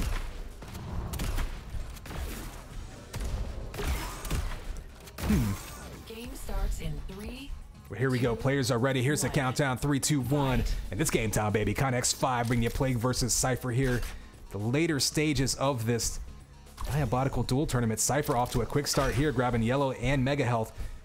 We saw him controlling the map pretty well in map 1. Plague had an opportunity here from time to time, so we'll see what happens. This is a little bit more of an open map. I think maybe plays to Plague's strengths a little bit more. Cypher getting caught around the corner, but still, that mega health so handy. It really lets you make a couple of quick mistakes. Plague, meanwhile, looking at 65 over 25. That red armor is going to help, but needs some health to back it up. Ooh, just missing with the rockets down by the mega health. I'm not sure how that last rocket missed. Plague was in good position and runs in and steals that health right from under Cypher's nose. That was a huge grab, because if Plague doesn't grab that health, Cypher's probably going to chase down and might take him out. Ooh, there's the crossbow versus the rail. Double crossbow shots here by Plague. Ain't afraid of going medieval on his ass, and he gets the lead here for the first time this matchup.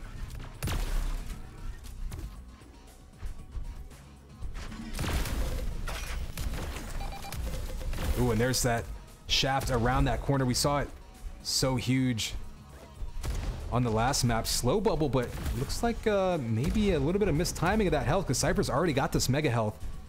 So Plague with a bit of a misstep, but Cypher no kill for it yet, and actually misses his opportunity to scoop up the red armor. I don't think Cypher realized how much he had juked him. Cypher could have easily grabbed both power-ups there. Instead, he's down to 3 HP. Plague just running the map. He loves to stand around the top of this map and snipe people around. Kind of treating it like longest yard in a way. Like Plague's favorite weapon, definitely that pincer rifle, and a little more opportunity to keep his distance this map. We're seeing it come into play already.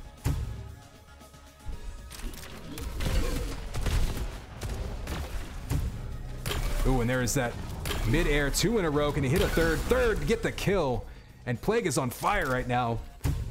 Cypher has no answer at the moment, but still has plenty of time on his side.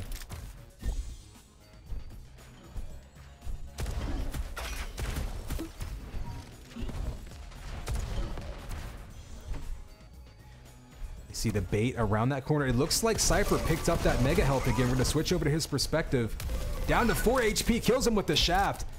Up to 19 after that 15 pickup off the corpse, and smart play by Cypher. Immediately gets a couple of health bubbles and the red armor, so what could have been an easy chase down to get the retaliation kill. Instead, he's going to have to stand toe-to-toe with him.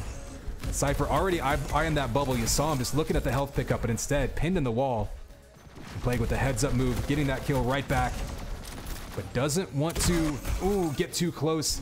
And nice shot there by Cypher, anticipating the teleport.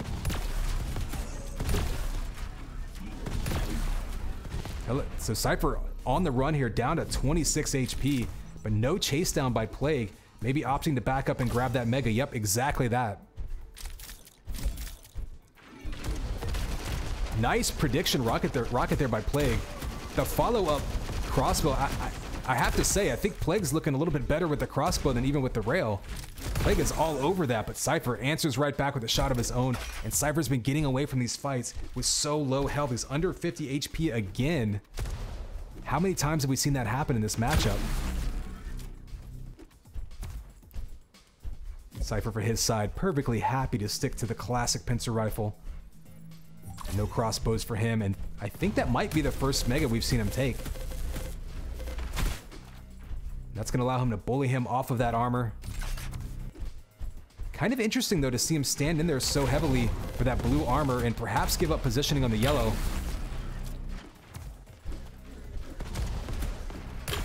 Oh, the fall away pincer. That's a huge shot right there as far as turning away Plague. That's going to make Plague think twice about contesting this. Look, down to 15 HP. That armor is not going to do him any good unless he gets some health. So he has to go up, grab that 50, and that's going to give Cypher a little bit of opportunity to run this map a bit. So, yeah, keep in mind, that pincer shot that we talked about, that basically gave Cypher a free Mega health grab right there. So, really big upgrade to his position, if you will, just from that one shot.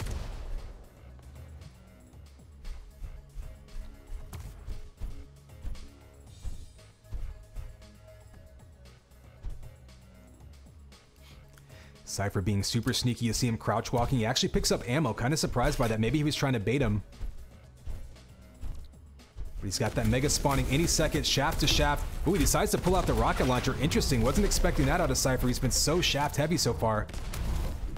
Did he give that up? I couldn't tell. Plague may have come away with that. And the crossbow, if he can hit another crossbow bolt, I guess. Oh, he's got him up the jump pad with that shaft, and Plague takes the lead halfway through this one.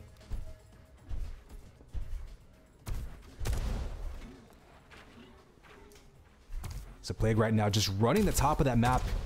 It's kind of been his safety blanket. See rockets coming down, but right now Plague has to be careful. Looking to use that slow bubble to get away.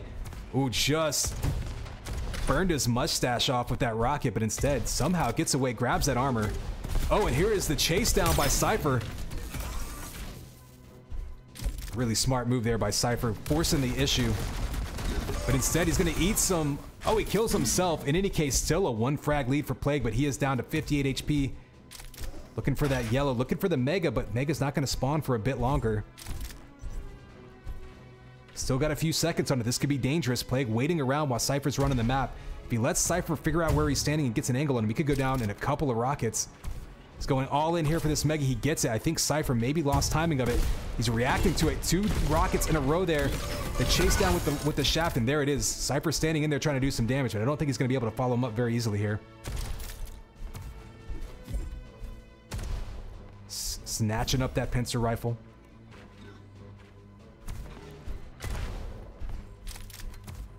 So you can see by Plague right now trying to decide kind of when to be aggressive here, looking for some armor before he engages, but that's going to allow Cypher to have a little bit of opportunity here to get in his face. There's that shaft that Cypher's been so deadly with today.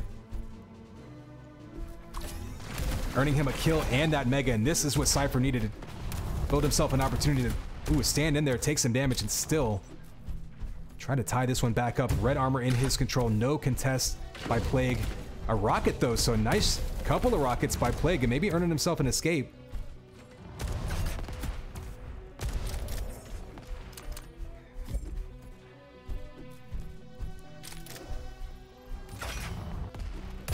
Ooh, nice shot across the map there by Cypher. That's going to turn away Plague. Let's go see what Plague's looking at. 80 over is nothing, so it's 0 armor for Plague. On the run, finally gets that red, and that's what he wanted, but he's going to have to pick up some health to back that up. Otherwise, Cypher's just going to jump in his grill. He can chase him down with that link and get the kill.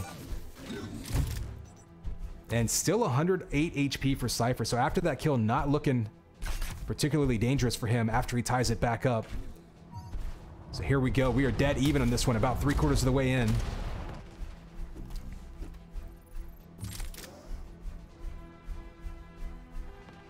Remember, Cypher did manage to take map 1. Plague looking to stay alive in this tournament. Oh, big rocket by Cypher. Takes huge damage, but still focuses on that landing spot. Nails him perfectly. A dangerous situation for Cypher here, and this may earn Plague an opportunity to get control of some of the armors and maybe even get down there for that mega health.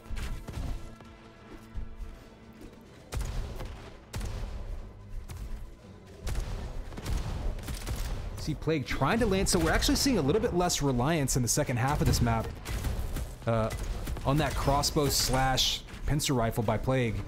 Maybe trying to be a little bit more consistent and go for less of the risk versus reward tactics. Beating Cypher though to that mega health. That's a big pickup there by Plague, shifting the armor and health balance significantly in one quick move. Plague's gonna be all over him right there. Oh, looking for that crossbow shot. Can't quite connect.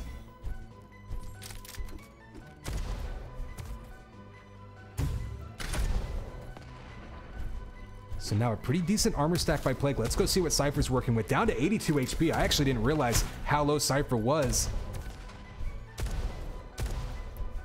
Kind of interesting to see Plague playing this this carefully whenever he had Cypher so low. Still though, a couple quick crossbow shots could be huge.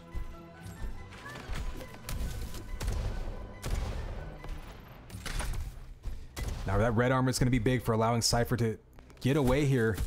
He's still up by 1. He doesn't want to give away any easy kills. Doesn't want to get pinned in any corners like that. Opening with that shaft, a great move, but he's going to eat some damage in the meantime. He's at 31 over 38, 94 still for Plague, so Plague can stand in there and fight him off the mega if he wants. Ooh, throwing that crossbow bolt up there, just guessing right. He went left. Oh, and the mega spawns, and 72 HP left for Cypher after getting that mega. That saved him right there. Otherwise, we've got a tie game. So I like that move by Cypher. He was standing in there trying to get a cheap shot, and he knew that if he took damage, he still had those 2 health balls to get right back up to 100. Oh, it looks like some self-damage by Plague, trying to keep track and track Cypher through that close-range fight. So Cypher a little bit lucky there. Now, Plague's going to be on the run, 26 over 10. Let's see if Cypher can track him down. He could force a golden frag situation if he can get him one more time quickly here, but I think Plague may have had an opportunity to stack back up. Let's go see what he's looking at. 76 over 101. Looking for that 50. There he is. So at the very least has enough health to defend himself here.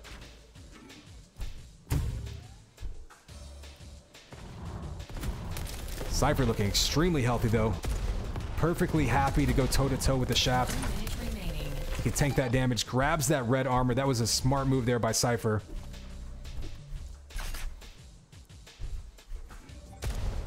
Ooh, just misses with that killer rocket there. The follow-up with the chase down shaft. And Plague's got to be careful here. He doesn't want to go down too right before golden frag time. Ooh, just missing that rail shot. There's the follow-up. Gets the kill. That 50 wouldn't spawn quick enough for him. So Cypher now up 2 in golden frag time. Has him off the spawn. Just melts him down. Just a brutal use of the shaft there by Cypher. A pretty good showing by Plague. He actually was really in control for a while there.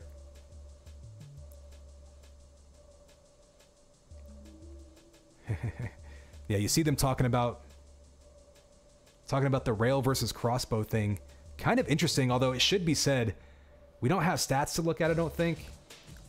But Plague was on fire towards the middle of that map with that crossbow. Definitely looked really comfortable with it. But as it is, that's going to finish that one off. We've got Cypher moving on. We'll take a look at the bracket and see what we can jump into next.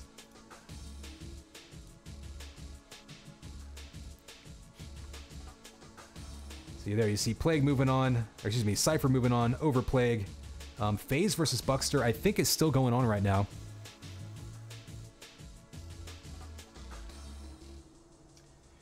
So you talk about the new map. I wonder, you know, from a technical standpoint, if it's something where the physical map are like architecture is, separate from what loads in to be like an overlay for pickup information or something. I'm not, again, not a mapper or developer or anything, but it is kind of curious. I would have expected the map file itself to have to update, but, not an expert here.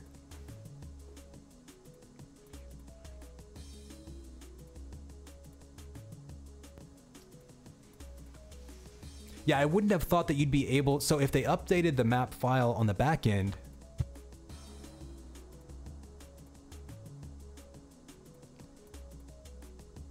Yeah, Plague definitely had the crossbow. So in any case, an interesting scenario there. What's up, beta? Am I right? Yeah, that's always the fun part of hosting a tournament this early in the game's life cycle, but... it's still been some incredible matches today, man. We've had so many matches absolutely go down to the last possible second. And it's great to have such a accomplished pro like Cypher in this tournament, but we've got a lot of newer names that are really making a name for themselves, hopefully, in this tournament. Yeah, if I'm not mistaken, I know, I think I saw Griffin in the tournament earlier. He's a guy with some Unreal Tournament roots, actually, so a lot of the folks out there might, on my stream, regulars might be familiar with. Actually, I think he has some personal friends that might be hanging out with us. I think he played in the tournament, of course. He's been around Quake. We see guys like Phaze, of course, Cypher. Some people out there were giving shout-outs to Plague, knowing Plague a little bit more. And I imagine there was a lot of folks, especially earlier on in the rounds, probably coming in from all sorts of games. I've seen a lot of people streaming from, like, Overwatch and all sorts of different games. Yeah. And Connex, X5, I don't think we've ever had the chance to interact before. I come from a niche arena FPS game as well. My game was Tribes for about 10 years of my life. But this is my favorite part of every single new high-skilled movement-based FPS game that comes out is just seeing how all of the different FPS veterans interact with a new game right when it on launch. Obviously, this one has by far the most crossover with Quake, but it's still awesome to see people coming from different communities and showing up to represent their community. Yeah, totally. Actually, I actually played a little bit of Tribes of Sin competitively. Oh, nice. So yeah, shoot, I commentated Tribes of Sin for a while. Okay, so maybe we interacted back then. I think back then I played as Khan with 5 Ns. I forget. Okay. I was on Ryu's team. I forget the name of the team. Okay. So.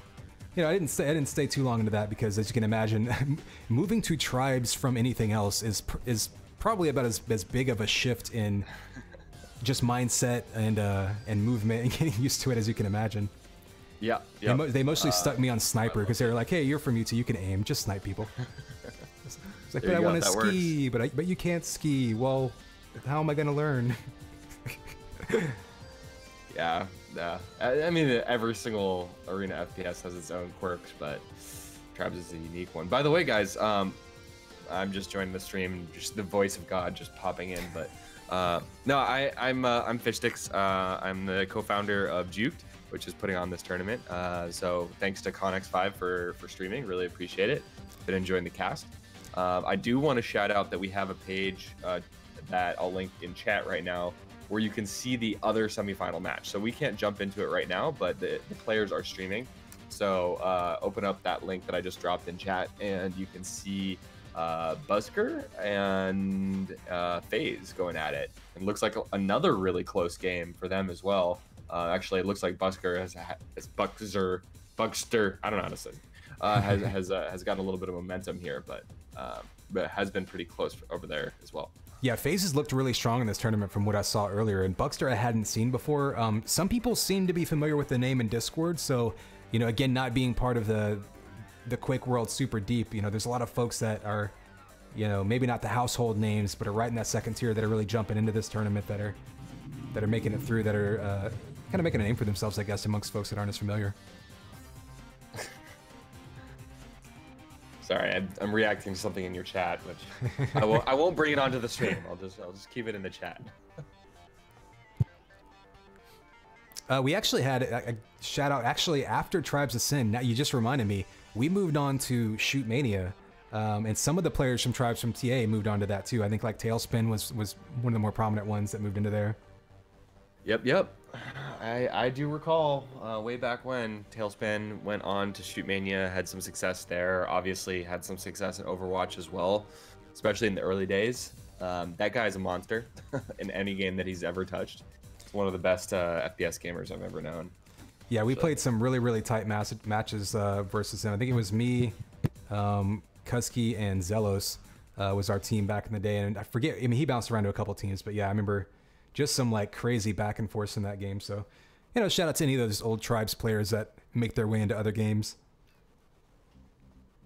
There's not a ton of us, not a ton, but you know, it was Tribes way back in the 99, 2000 that really kind of established shoutcasting as a thing. You know, the very first major shoutcasting org was TSN, which stood for Tribe Shoutcasting Network at the time, and then went on to become Total Sportscast Network, which then, if you're super old, like I guess me, and I'm assuming you maybe as well, if you're going about TSN, you might remember that name.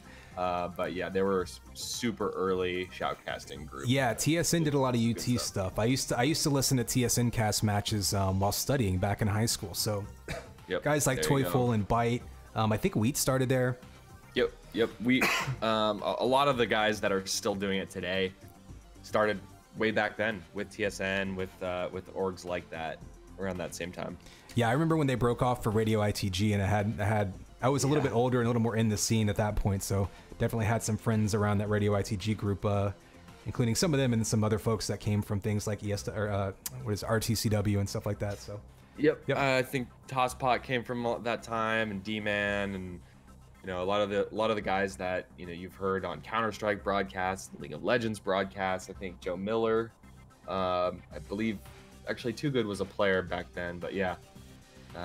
There's a lot of fun history that very few people know in modern esports actually know about or even care about. So probably boring your audience to tears at this point. Well, I mean, a lot of the folks in my chat, I think, were around listening to those matches. You know, it was always for me, the funniest part was hearing the casters get used to new games and not knowing what to call, like, you know, the Pulse in UT, or the Shaft, the Lightning Gun in Quake, or the Link Gun in 2K3 and 4, or do you call it the Shaft? Like, just all these different weapon names, and like even seeing people like having fun with them with the player names. Like, I know people in chat might remember, if you're from the UT background, Kaizen, and they had a player named Kingpin, who joined a clan called Pornstar and played as Pin 15. I remember those guys having a lot of fun talking about, you know, penis penetrating deep into enemy territory, and et cetera, et cetera. It was always kind of a fun back and forth between the players in the audience and the casters. All right, it looks like Buckster versus Phaze is going into map 3, I believe. I believe Phaze took the first one, so another one really coming down to it. Again, you guys can check out all of those streams on Juked.gg. We have a page set up for Diabolical, so you can just head over there and find all the streams in one place. So while we've got some time here, I guess I'll ask some of the questions people are going to be asking, like, what is this website? How often do they do tournaments? What games do you do tournaments for? Are you doing Diabolical every beta weekend? Et cetera, et cetera. Actually, our product and company has nothing to do with organizing tournaments at all. Juke.gg is meant to be evolving the way that people watch esports. So today, to follow all your favorite games, you have to go to Twitch, YouTube, and you have to just know when the streams are happening. We solve that by aggregating and embedding the streams directly from those platforms. And then also, you know, you have to go to Liquipedia or hltv.org or whatever to find the brackets, the standings, things like that.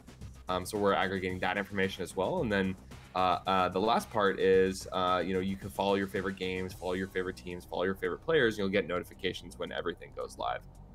So it's really just a multi esport platform. We're actually already aggregating 35 plus games, but I just wanted to throw this tournament because I love Arena FPS, and I think we had an opportunity to show the community that we're here and we're supporting Diabolical, and we're going to continue to support Diabolical. It's really just a passion thing, though. As soon as I put the word out, things escalated really quickly. This was actually meant to be a $200 open tournament, and then we reached out to the Diabolical guys. They sent us a bunch of keys, which, by the way, if anyone in chat needs keys, I can drop some for you in a minute here. But then they, we had an anonymous donor throw $1,000 at the prize pool, which is cool. And then we announced that, and then Twitch reached out. So Twitch is actually a sponsor of the event, and they doubled the prize pool. So it went from $200 to $2,400 without even trying. So, there's really, really happy to do it. Excited to see some high-level Diabotical, and glad that people seem to be enjoying it so far. Yeah, totally. Yeah, and that's actually something we've been seeing a lot more. Just the idea of community-based tournaments being sponsored by basically crowdfunding, I guess, right? Like, and I think, is that just us getting older? Is that just people having real jobs and then being like, oh yeah, we can put forth like $500 to this because we're making 80 grand a year now or whatever. We have big boy jobs and we're not in high school working at Jack in the Box. Yeah, I mean, it's a lot of esports are still grassroots out there, right? Just because Overwatch and League of Legends and Counter-Strike and Dota have tons and tons and tons of money and infrastructure, doesn't mean that if you don't have that infrastructure, you're not an awesome, highly competitive title. So I mean, we see this in fighting games quite a lot, where there's really very little infrastructure for most fighting games, but the community will rally, and we've seen that quite recently, where community rallies like a few $1,000s for a Soul Calibur tournament. So I'm all for it. I think it's great. I think we should enable more behavior like this. It's in fact something we've talked about building on Juked, just in the early stages, but we'd love to be able to facilitate that. Yeah, totally. Yeah, people in my Twitch chat talking about, finding sponsors, and that's also something that I think is a little bit more possible these days. I mean, I can remember back in the naughty oddies trying to convince anyone to sponsor anything to do with gaming. They were like, what are you talking about? Like, why would we do that? I still think Mountain Dew should sponsor Unreal Tournament because they have their amp brand, and the damage amp in UT is called the amp. Like, I just feel like it's a very clear, like I couldn't draw it out any clearer for them, but they won't answer my phone calls anymore. Well, now that you mention UT and competitive UT, I have to ask: is there still a competitive scene at all? Are there tournaments happening? Yeah, it kind of ebbs and flows. It's been, I mean, as someone coming from tribes, you kind of know what it looks like when you have a niche community over the years. It kind of gets bigger, smaller. We're currently running, and what I'll be casting tomorrow is the second season of the UT Pro League. People in my chat that are probably familiar with that, you can go to utproleague.com, and it's just a couple divisions. I think we got 16 teams this year, and it's basically a mixed game type tournament. So in a given match, you'll have a couple of 4-on-4 team deathmatch matches or games, and then a best of 3 2v2, and then 2 best of 3 duels. And you can't use the same players for more than 2 game types. So basically, it makes you like split up your roster between different game types and keeps things interesting instead of just watching 4v4 all day long or 2v2 all day long. You get to watch a little bit of a different take on the disciplines. Oh, that's pretty cool. Glad to hear that that's still happening. It's funny. Some things are kind of insane about these older communities. Like the activity per player sometimes is just insane.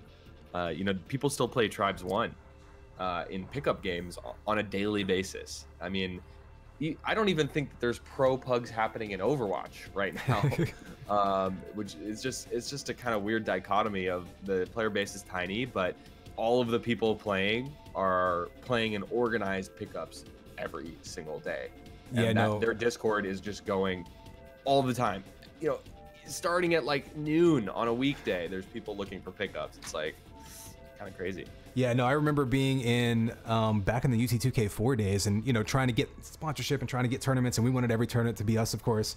And I think GGL decided to run a Quake World tournament, and it wasn't a big thing, but they like put money towards it. We're like, who still plays Quake World? Why aren't you sponsoring us for tournaments? And then I forget how many people showed up, but it was a big thing. It's like, oh yeah, there's people who still play Quake World every day, and that's their game. It's like, that's interesting, because that's not a thing that you have in multiplayer gaming on a console market. Like, people basically get pushed forward. Nobody's playing, now the fighting game, you talk about the fighting game community, they do see that a little bit, right? Although there's a bit more crossover, like cross-disciplinarians, I think, in that one.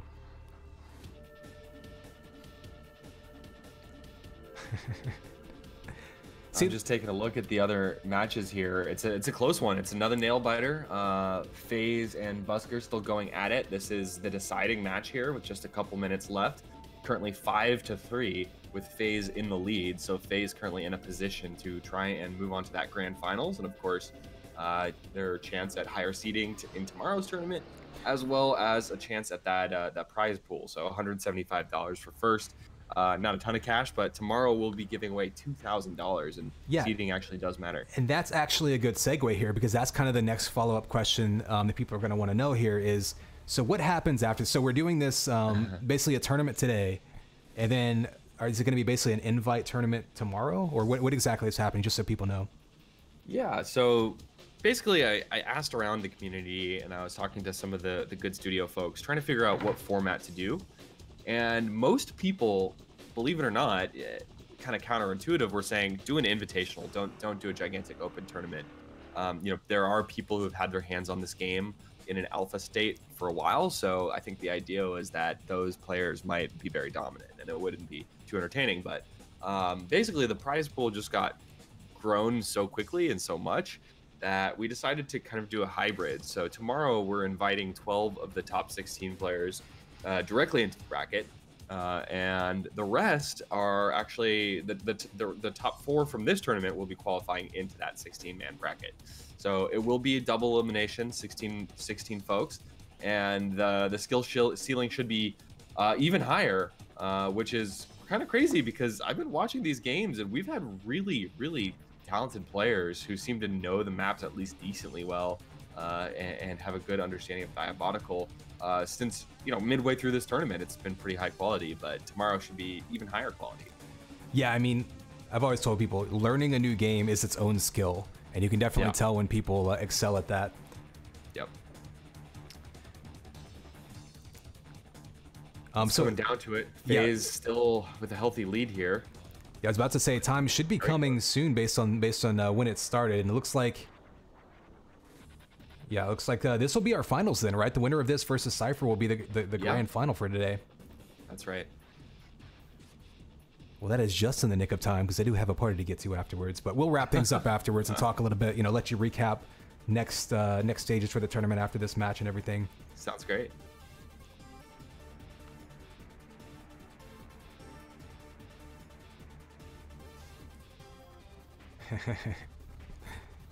Have you ever casted Quake or anything like Quake outside of UT? You know, I don't think I've ever actually casted Quake itself. I've played it a decent amount, and I've played, you know, in some tournaments and things like DreamHack. We have a big group that goes to DreamHack. I guess we'll shout that out. The people that go to DreamHack, the UT group, you know, we're technically a UT group, but it's really just a bunch of friends that hang out. We started going to QuakeCon like 10 years ago, and then we moved to DreamHack once it moved into the US. And there's people at, I think there was a tournament in Anaheim recently. The big one for us is Dallas. We're talking about having a group go to either Atlanta and or Montreal this year as well. So if anyone out there, you know, wants to come hang out with some folks, not, you know, it's for us, it's a UT group, but really we're kind of open. There's a lot of us, you know, in my chat, on my stream that are going to be playing Diabotical as well. So kind of an arena FPS group, if you will. DreamHack's really it's a good time because it's a balance between like hardcore gaming and just partying. QuakeCon is kind of more just partying, which is cool. But you know, you can't just go and watch like 7 different games and watch all the pros play them, right? It's sort of like it really lets you nerd out if you're into competitive gaming at DreamHack. Yeah. I think, but there's a lot of partying at DreamHack too. Yeah, of course. What is it about QuakeCon? That is just a kind of a shit show. If you don't, excuse my language. I don't know if you swear. I think it's the fact that like the competitive aspect to it, especially for the longest time, was like kind of a sideshow. Like it was there, but it wasn't the reason everyone was there. And then it being volunteer run, I think, and it being free, right? Like it was sort of like. It's sort of like when you went to a music festival and it was $10 to get in, and everyone was just there partying, and they might not have even known half the bands. And then 10 years later, it's $200 to get in, and it's nothing but, you know, headliners.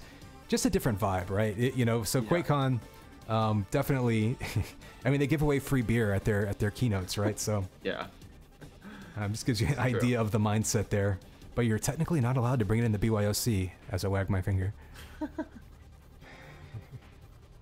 Oh, this could be it. Oh, man. It is still... Actually, it's getting closer. Busker has had a bit of a comeback here versus Phaze. Phaze still in the lead, but with a really low stack here. Looking to try and gain some sort of foothold on the map. Yeah, it's really interesting. I haven't seen anyone... We've seen some close comebacks, you know, during that golden frag period. I haven't seen anyone capable of just running the whole time. And that might speak to the map design. We've got a lot of these maps have multiple areas that kind of intertwine. They don't have large footprints. So it'll be interesting to see as other maps kind of inevitably get remade and ported in from other games. If we see a scenario where someone just runs forever in golden frag time. All right, it does look like Phaze is the winner. So we have our grand finals set up here. It's going to be Cypher versus Phaze.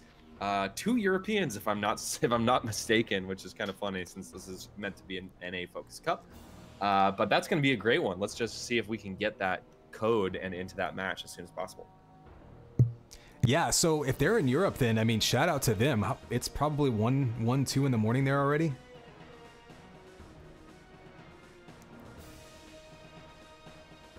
All right, so wake up, everyone in chat. The semifinal is over. You can see that on the screen. It looks like Plague maybe had to go, and Buckster is already being listed as the 3rd place finisher. We do have Phaze versus Cypher as your final matchup here, just waiting for that join code, and we can finally get into this one. Looks like Phaze is going to be sending me the join code in a second here, so I'll share that with you. Sweet. I will take my opportunity then to show off my sweet Spuma bot. Shout out to the Spuma squad. We got a few of those guys here in Twitch chat.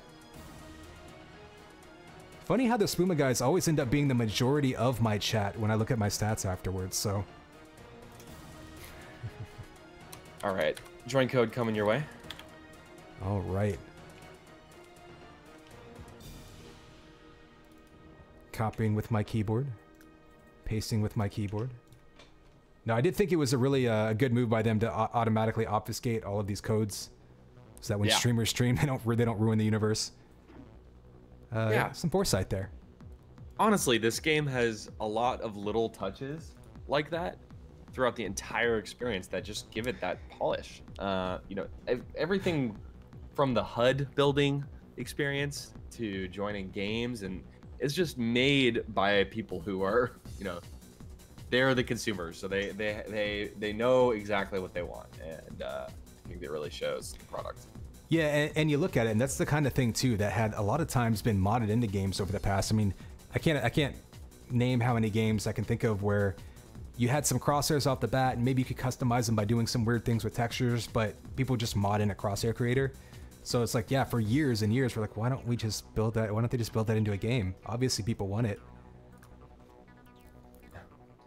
Yeah, no, and big shout outs to the good studio. I mean, this game, I am still just so happy that we're playing it right now. I mean, a lot of people made fun of James and the good studio and said that this game would never come out and it was vaporware. But I actually got a chance to get hands on an extremely early version, maybe 4 or 5 years ago, and it was already fun back then. So I've been holding out faith that it would come out and it would be great, and to be honest, it's actually exceeded my expectations in multiple different dimensions. The maps are great, the visuals are simple but clean, the net code and the engine feels incredible. So huge kudos to James and the crew for many years of hard work. I think it's been a real struggle at times, so just hats off to those guys for really making something special, and it's only going to get better from here on out.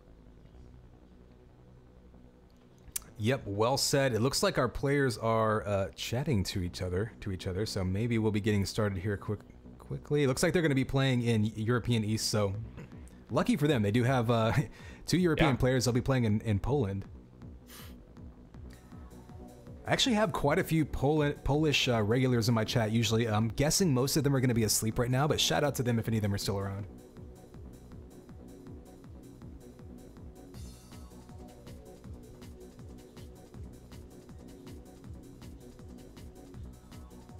And warning the Twitch chat, the music coming up, we do got some bangers on the Unreal Tournament soundtrack, so get your glow sticks ready.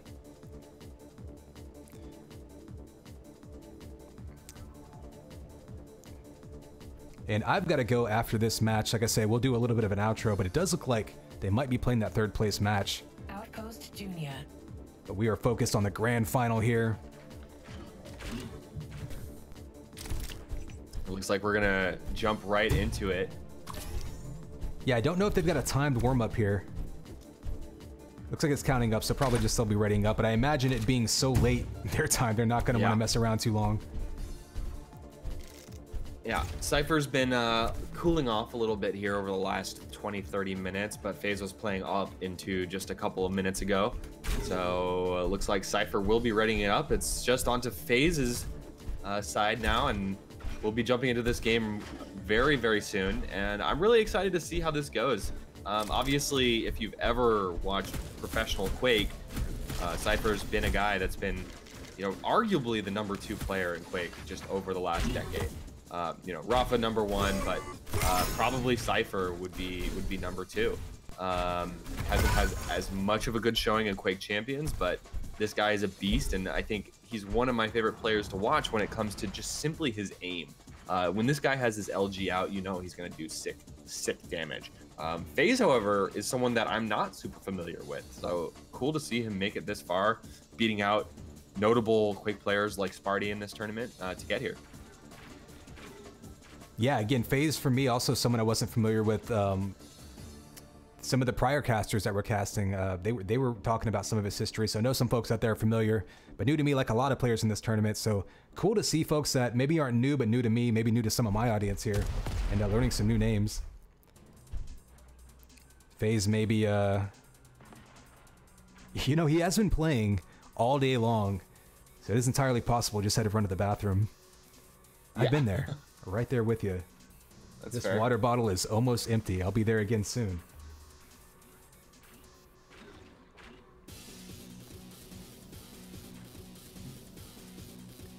All right, well, we'll watch Cypher run around because Phaze right now is just whipping out his hammer and playing with it a little bit.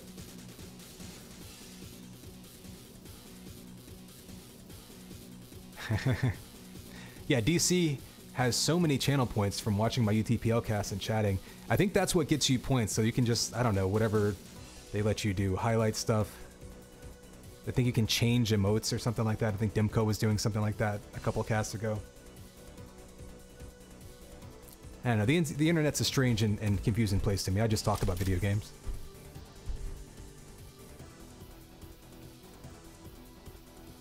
So yeah, if you're just joining us, we're about to head into the grand finals of the Juked Diabotical Duel Cup #1.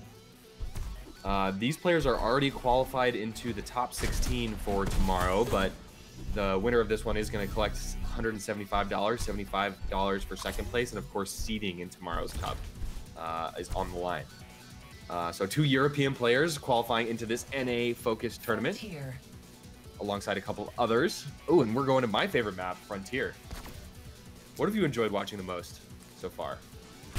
Oh man, oh, well, here we go. We're gonna jump into this one. Here is your countdown, 3, 2, 1, and it's game time, baby. Connex 5 here with Fish Sticks. We've got our grand final kicking off. Cypher versus Phaze, map 1. And right off the bat, Cypher getting that mega and some armor. He's gonna be ready to roll here. If he pulls out that shaft, could be quick kill for him on the board. And indeed it is. On the other side of the map, Phaze was able to collect that red armor, but not a whole lot else. So Cypher now with pretty good map control. Let's see if he can continue to wrangle the control of this map. It's going to be a fight over the mini health, or mini armor, and it is Cypher who sneaks it away, but a lot of damage is dealt there, so Phaze does have an opportunity to try and take... Oh, no! He makes the wrong decision. Can't get to the red armor in time, and now Cypher will continue with a very, very dominant position. He's going to try and sneak out additional health and armor off the map, but still, Cypher in a great position. Yeah, he tried to Braveheart his way over there, swinging his hammer right at that armor. Didn't work out for him. Actually surprised. I mean, I guess I haven't seen Phaze play yet, but he's extremely aggressive so far, even when his health has been clearly at a disadvantage. All right, red armor will be coming back at 130. And we'll see if Phaze tries to make some sort of play towards it. He's really not in a position to do so. Cypher stacked to the teeth and holding position on additional power-ups here as well. He's going to be able to make it back to the red armor in time. Oh, actually, nice plays here by Phaze to at least get a little bit of rail damage, but not enough. Yeah, it looks like that's kind of his, he's completely switched around his tactics here. Rather than being aggressive and trying to get in on top of Cypher, he was trying to pluck him down from a distance, kind of whittle his health down. Probably a smart move. He's got Cypher down, and there he goes, pulling right back on the board here. That's actually huge moves, and oh, very little health though, so Cypher knows this. Phaze only with 7 HP, and it will be a kill for Cypher here. Yeah, unfortunately, he had that pincer shot lined up. Wouldn't have got him a kill, but would have taken Cypher down to, I think, 19 damage, but Cypher jumped right over it like it was a jump rope. You got to get used to I feel like the jump height in this game is pretty significant, so sometimes you got to aim a little bit higher. You got to aim at an egg, too. It's different. Yep. You gotta, not as much vertical. You want to make an omelet. So Cypher now running the top of this map, but not looking super stacked, but he hasn't felt uncomfortable, I think, at all this game so far. So he's just like, look, he's not even controlling the whole map, worrying about pickups. He's just going to wait for that red. He feels no pressure. And of course, perfect timing on that Mega. Rocket's coming out and just basically doubling his health in the middle of that fight. And that was all timing right there. Phaze actually did pretty good damage, but Cypher just had the timing, had positioning, knew exactly when he would add that extra health, use it to his advantage, and came out ahead. You know, it almost feels like Phaze is doing more damage in these engagements, but Cypher has just had control of the map pretty much this entire time. This is the least stacked up that Cypher has been going into a big engagement for some time. And, you know, Phaze has to rely on just dealing more damage, and those are two great opening rockets and a rail as well. This is exactly what Phaze needed. Ooh, that 100 damage rocket right before he died. Pretty big on Cypher's part to at least slow Phaze down. So now he's going to back up to the armor rather than trying to push for maybe a spawn kill. But still, yeah, I mean, 5-2 now, so Phaze definitely fighting his way back into this one. And now Cypher is on the back foot with Phaze quite stacked up here. There will be a fight for this next mega health. Looks like Cypher wants to keep position, playing sneaky. Phaze knows exactly gonna flank, and Cypher heard him coming. You're so noisy when you bonk around the map in this game. Ooh, and Phaze with that rocket right around the corner. So pretty much the opposite of what we saw last time. Phaze this time with the perfect timing, able to use that mega to boost his health in the middle of a fight. Pulling within 2 now. Ooh, 2 big rails in a row here for Cypher. Still very close here in this fight. No, Cypher misses the next 2 after that. So Phaze is just 1 frag away from evening this up, and Mega Health is still a couple, maybe 10-15 seconds away, but Cypher fighting anyway, just going straight at it with the railgun. Phaze is actually looking questionable play there. Yeah, Phaze is actually looking a lot like Cypher to me from previous matches in this match. As soon as he knows he has the health advantage, he just all-ins, like pins him to the ground with that shaft. And that's kind of what Cypher likes to do. So we'll see how those two kind of similar styles play out. I think it's going to be a matter of who can get that opening chip damage and then decide to go in, and who can escape when they try to do that. Cypher with great opening damage here, but it's going to be who can land the shots. Oh, and Cypher with a direct rocket. Yeah, 11 HP. Yeah, He's got to be very, very careful here, because the chase down is going to be real. That blaster can do in this situation. He's fighting. He's going for the mega health. And Phaze is nowhere to be found. Very surprised Phaze there. I don't know if he went back. Did he grab that red? It looks like he did. Interesting to see him favoring the armor over the health when he could have bullied him off of that, because obviously, you know, there's 75, there's 25, there's so much armor in this game. I feel like the Mega has kind of been the preferred power-up of choice if you get to choose. So Phaze, unfortunately, guessing kind of incorrectly on the rotations. If he had gone plus forward on Cypher, that would have been an easy kill, most likely. So now opening it up for Cypher with a 1 frag lead. However, our stacks are pretty similar here for this next engagement. Yeah, what I like from Phaze that I'm seeing, and this is probably just his experience as, you know, maybe playing other Quake games, is that he's utilizing the railgun as a quick window of damage from a distance. There's a lot of players that kind of go all in, really want to get on the same plane as their opponent, but then if you miss that shot, you're wide open. Phaze has been leaving himself in pretty good position even when he misses these rails, but jumping up that jump pad versus shaft can be very dangerous. We get to see a little bit of trademark Cypher Shaft here, as he's effectively bullied Phaze off of the Mega Health and both of the mini armors. Now, Cypher very, very stacked. Phaze does sneak away that red armor, but this fight is surely in Cypher's advantage here. Yeah, he guessed wrong. There was a 50-50. He went left. Phaze went right. Don't know if that was a reaction by Phaze or if he just guessed properly on his end, but earns him at least a chance to get some retaliation damage. This chase down is real, though, and Cypher's still looking good here. Phaze actually survived in that fight much longer than I thought, but Phaze, aggressive, doesn't want to give these power-ups away for free. Here comes the Mega Health, and it will be Phaze stealing that away from Cypher. Really, really good play there by Phaze. Yeah, and Cypher circled back around, tried to hit him in the back with a pincer shot, just missed, but you can already see Cypher getting used to the, basically building those instincts for whenever he does lose a fight or whenever he does lose position, he's already got a backup plan.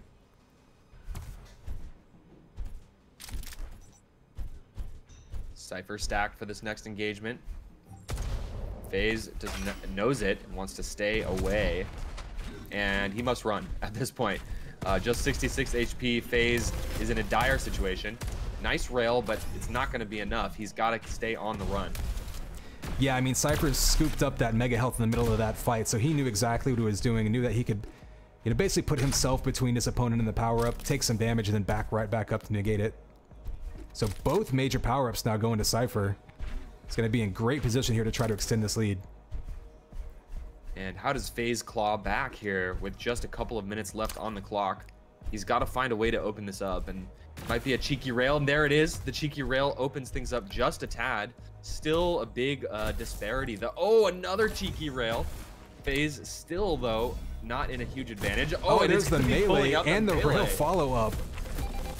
And Shaft versus Shaft, this is probably the only person I've seen so far today that could stand toe-to-toe with Cypher with Shaft. So Cypher backing away from that engagement. I think he may have, at the very least, he's respecting his Shaft. We'll put it that way.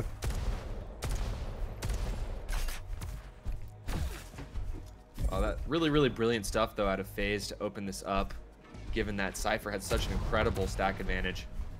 And now the fight will be over this next Mega Health. Yes, Cypher getting there really early. Sometimes it's nice to push the other player around. Ooh, the desperation rail's gonna miss, but Cypher low enough that he has to back up and restack here. The 2-frag lead, I don't think he's willing to go all in just to turn it into 3. And this is the shift in momentum here for Phaze. Does Phaze understand how big of a stack advantage he has? It looks like he's willing to fight it out. Yeah, and equalize though. Cypher's been he's been really picking his spots with that rail. That pincer gun's been coming out only in specific. He's been very predictive with it. He hasn't been pulling it out as a reaction. I think that's classic, you know, kind of experienced dueling right there. And now he's all the way back up to 199 over 150, and Cypher feeling very comfortable as time ticks down.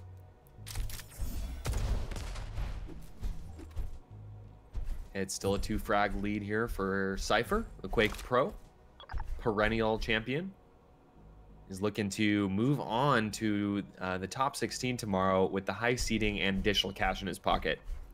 Yep, now the onus is on the upcomer Phaze. Both players being super sneaky, but Cypher has just been totally, interesting, running into, so there was a smoke grenade thrown down onto the health, and there's that rail from that same spot. That's what Phaze kind of hit him with last time.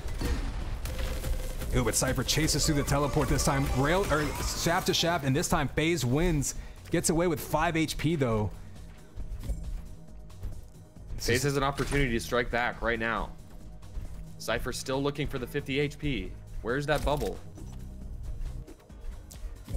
Yeah, so Phaze back up now to 95 over 100. Unfortunately, he couldn't really take much control of the map after that kill because he had to get stacked back up. Ooh, and he misses a huge pincer shot. Rocket's coming out and Cypher chasing him down. Just relentless there. Oh, melee's coming out again. I think we've seen more melees from Phaze than just about every other player in this tournament combined. He actually uses it to his advantage at times, which is kind of insane. But now, Cypher's in a great position to close out this map. He's stacked, he's got the weapons that he needs, and how will Phaze claw his way back? Yeah, I'm going to take a look at Phaze's POV here and see what it looks like from his perspective. Ooh, there's that distance rail. That's going to slow him down quite a bit.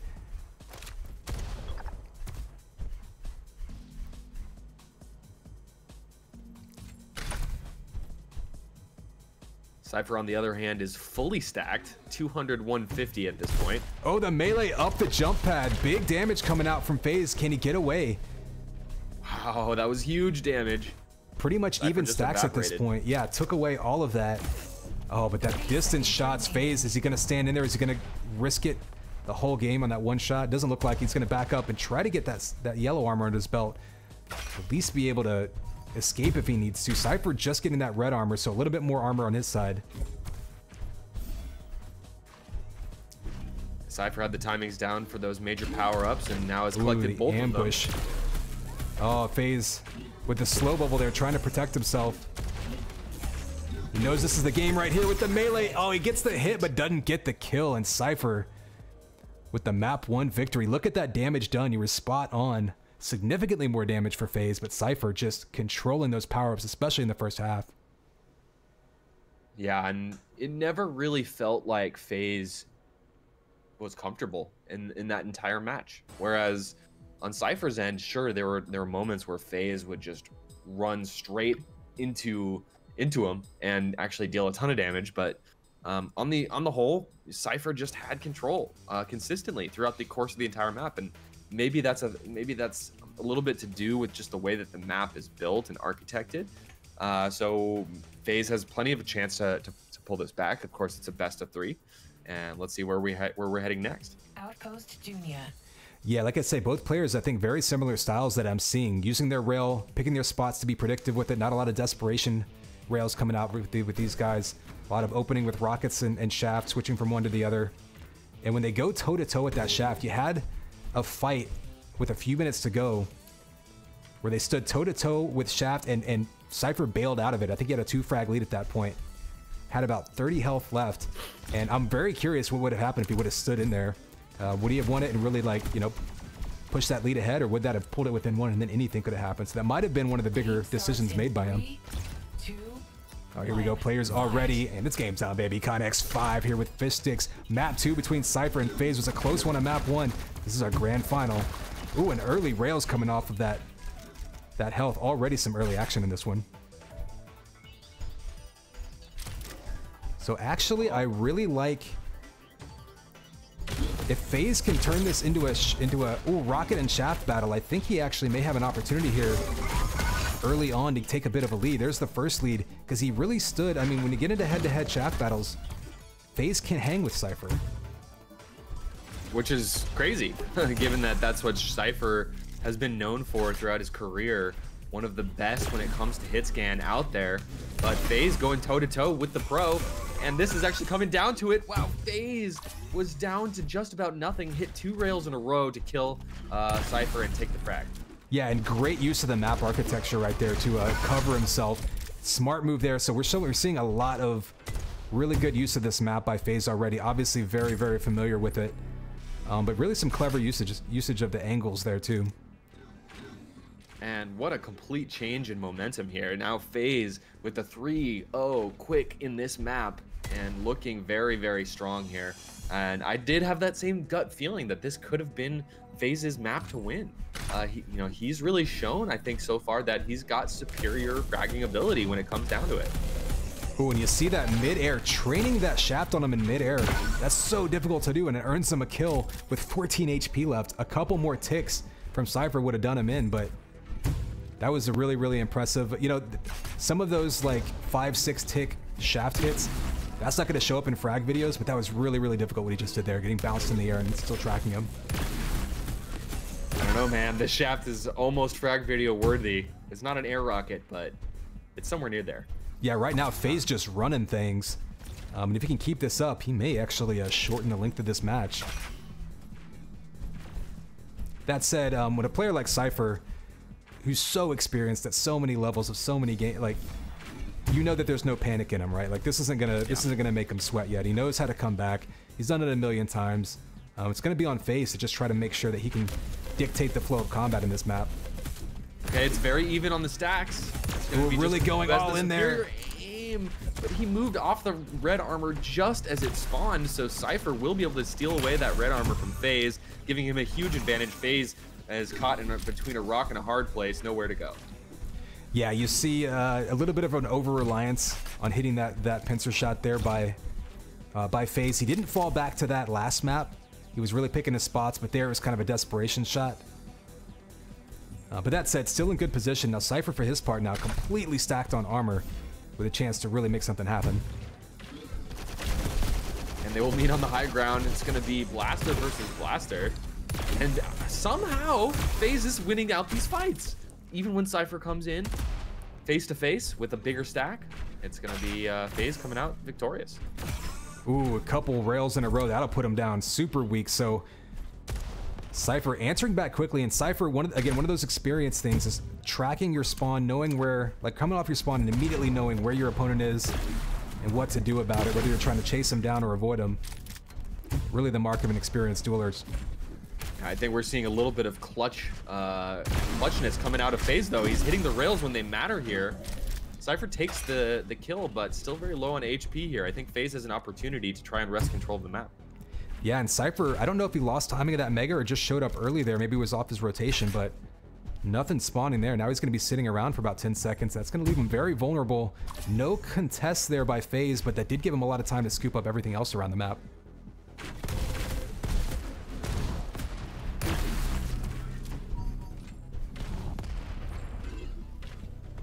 Phaze not looking so hot right now, a little bit low on health and armor. So Cypher is in control, but still down quite a lot of frags in this duel. So the onus is on him to make a play. And certainly that's how he's been playing as well. He's been very, very aggressive, even when he's down. Oh, wow. Oh, mid-air rocket from the bounce up. Cypher right there with the frag video shot of his own to keep himself alive in this one. I guess Cypher appreciated getting a little bit extra air there. Says, I'm fine with this. I'm going to hit that mid-air rocket. It's going to be a close quarters battle. Cypher will come out on top. Ooh, melee waiting for him around the corner. Yeah, but that Super Blaster, you know, that's, I think, an underrated weapon in this game. Something that we're seeing, you know, a lot of people obviously prefer the shaft, and we've seen what Cypher and Phaze can do with it, but for area denial, spamming down defensively down hallways, at power-ups can really, you know, you're just throwing basketballs of plasma at people. And you saw how quickly the damage can add up. I think it got nerfed, actually. Last week, it was even more powerful. Yeah, I think it did 20 damage up close last week, right? Yeah. That was a little bit ridiculous, but it is still very, very strong. So here we go. Cypher completely stacked up. Plenty of time to try to eat into this 2-frag lead. He's right in his face. Chasing him through, and Phaze just trying to whittle him down with these pincer shots, going after them. Surprised to see that double back right under the armor while Cypher was just waiting for him. I'm not sure if Phaze understands how stacked Cypher's been. He just gave up those 2 frags right there and the lead. And Cypher smells blood. This is his opportunity. He's been down this entire map so far, but he's still even with the double KO. Yeah, that's actually probably a net win there for Phaze, resetting everything, because Cypher was so stacked and the momentum was entirely in his favor. That allows him to grab that red armor and at least make some space here.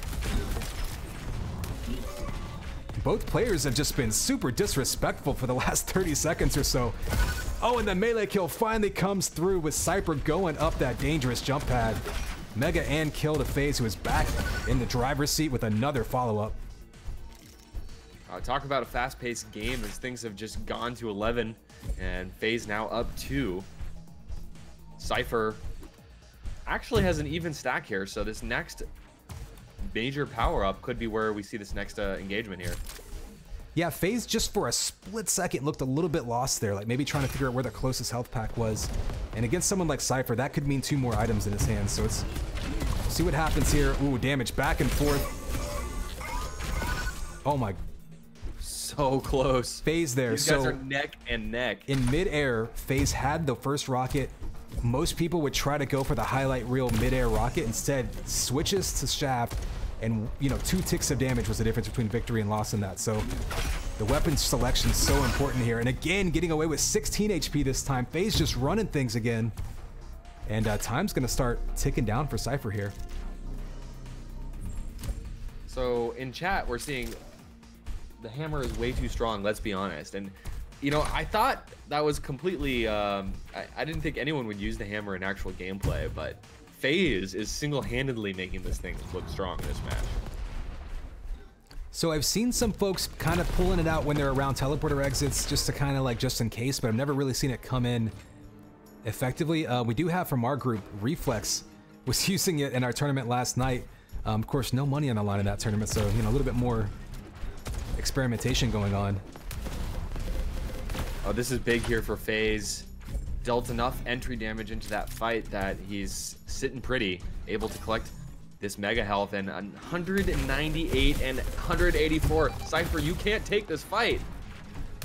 Or can you? And going again up that jump pad behind the mega is so dangerous, and Cypher just living there so far this game. Oh, they rail each other. Aren't those hit scanned? Yeah, aren't those hit scanned? Is this like a quantum railgun? These guys, pincer rifles, quantum entangled, obviously. Schrodinger's railgun. So that's the second double KO that we've seen in this game, and resetting things back. And just like that was a win for Phaze earlier, I think that was a win for Cypher. And there you go, chasing him down. When Cypher has that health lead and get in his face with the shaft. Oh, look how quickly that map control flipped after that double KO. Everything in Cypher's hands now. But still a big deficit to make up. He's down 3 frags here. Of course, with the golden frag mechanic, it's actually not as big of a deal.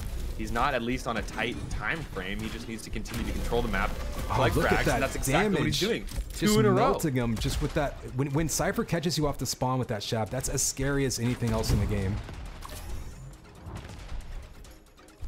And I think this is where Phaze maybe has caught himself giving up, you know, maybe giving up 2 or 3 frags at a time when he could only give up 1. He's been hyper aggressive off the spawns at times when Cypher's still been stacked up. Phaze, though, now equalizing the stacks, so it's relatively even going into this next fight. Ooh, Cypher was hoping for an ambush there, but does get that turn away pincer shot to just do a little bit of damage.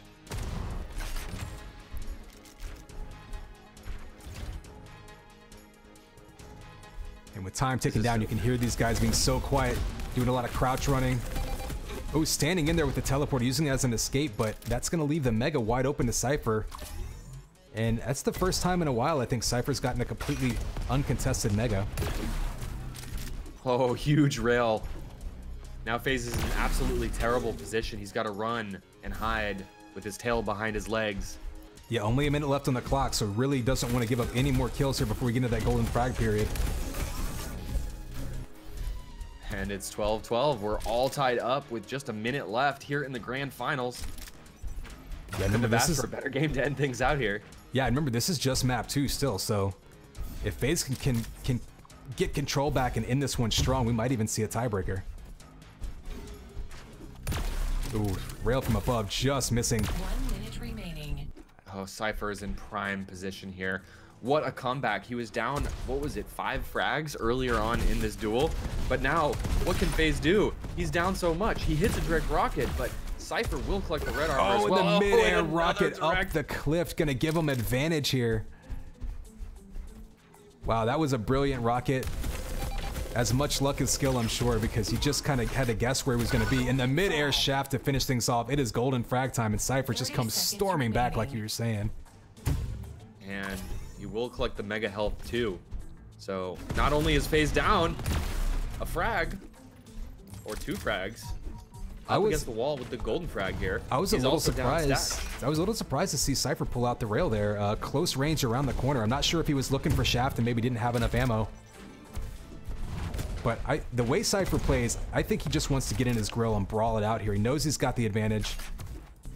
Although that is, of course, ticking down due to the you know, the mechanics of it. So wants to start a fight as quickly as possible, and if he can make it a rocket and shaft battle, that's a good chance of coming out on top. There's 100 damage, another 100 damage rocket. Oh, chasing him down just at the end there, and Cypher takes this one and the tournament. Cypher is your champion. That is it for the first portion of the Juked Diabotical Duel Cup. This was the open portion. Of course, Cypher and Phaze will be qualified into tomorrow's matches, which will be for quite a hefty prize pool. We're going to see $2,000 on the line for the top 16, which is going to be a double elim bracket. But they'll be joined by a couple of others who made it through today through quite a large bracket. We actually saw over 200 people playing in the tournament today, but Cypher in the end, too strong. I think you're exactly right. It was the experience that really carried him through. Even when Phaze had a massive advantage, Cypher just stuck to his game, kept playing aggressive, and eventually everything shifted. Yeah, it's so easy to tilt when you're down by that much and momentum's going against you. Sometimes you're just like, you know what, let's just concede, let's just move to map 3 and start fresh, but was able to turn it back around. I think he felt it. I think he felt early on in the game, you know, Phaze was hitting some of those pincer shots. He was getting away with a little bit of health, winning some of those fights just by a couple ticks of damage, right? He had 15 to 20 HP a couple times getting away, and I think Cypher knew if he could just do that slight extra bit before engaging, that would turn things around, and it did. And there were so many turning points of that match. It's going to be a fun one to go back and analyze and look at after the fact. Absolutely, and plenty of great matches coming at you tomorrow as well. So if you enjoyed this, get ready for a whole lot more. You said you're casting like an Unreal thing tomorrow. Yeah, exactly. So I've got to go here soon. So what I'll do, Fish Sticks, I'll give you one last shout out or anything you want to talk about your site and the sponsorships, anything you want to let everyone know about the tournament and what's happening tomorrow. Then I'll close with mine and then roll my credits and go to this party. Awesome. Well, first of all, thanks Conx5 for shoutcasting this tournament. You did great. I really enjoyed the commentary. Thanks for having me on the stream.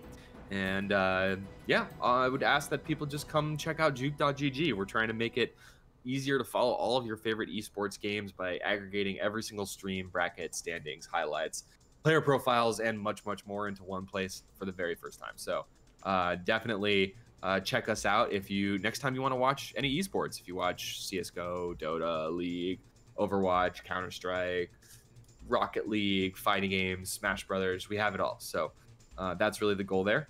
But I'll shut up, and hopefully we'll see you tomorrow. You can maybe pop up the dual stream, watch this UT tournament, and maybe watch some more Diabotical as well. All right, thanks for helping run things. Thanks for getting things started and jumping in here and getting this whole Passover smooth. As always, appreciate all the players showing up. Like I said, a huge tournament today, so to keep things rolling smoothly requires a lot of patience and a lot of focus on the players' part. So thanks to them, thanks to the admins for running it, thanks for the sponsors, and as always, thanks to the viewers. Of course, tomorrow morning, bright and early, I think we're looking at 9 a.m. Eastern time, I'll be here to get kicked off a long 4-match day of the UT Pro League, week 3 of season 2. Keep that, like I say, open alongside this big Diabotical. It's going to be a really, really interesting second day for that. And as always, thanks everyone for hanging out. Of course, you can follow me. I'm here on Twitch. I'm over on YouTube for my archives if you want to go back and watch things. And I'll see you guys next time. Peace.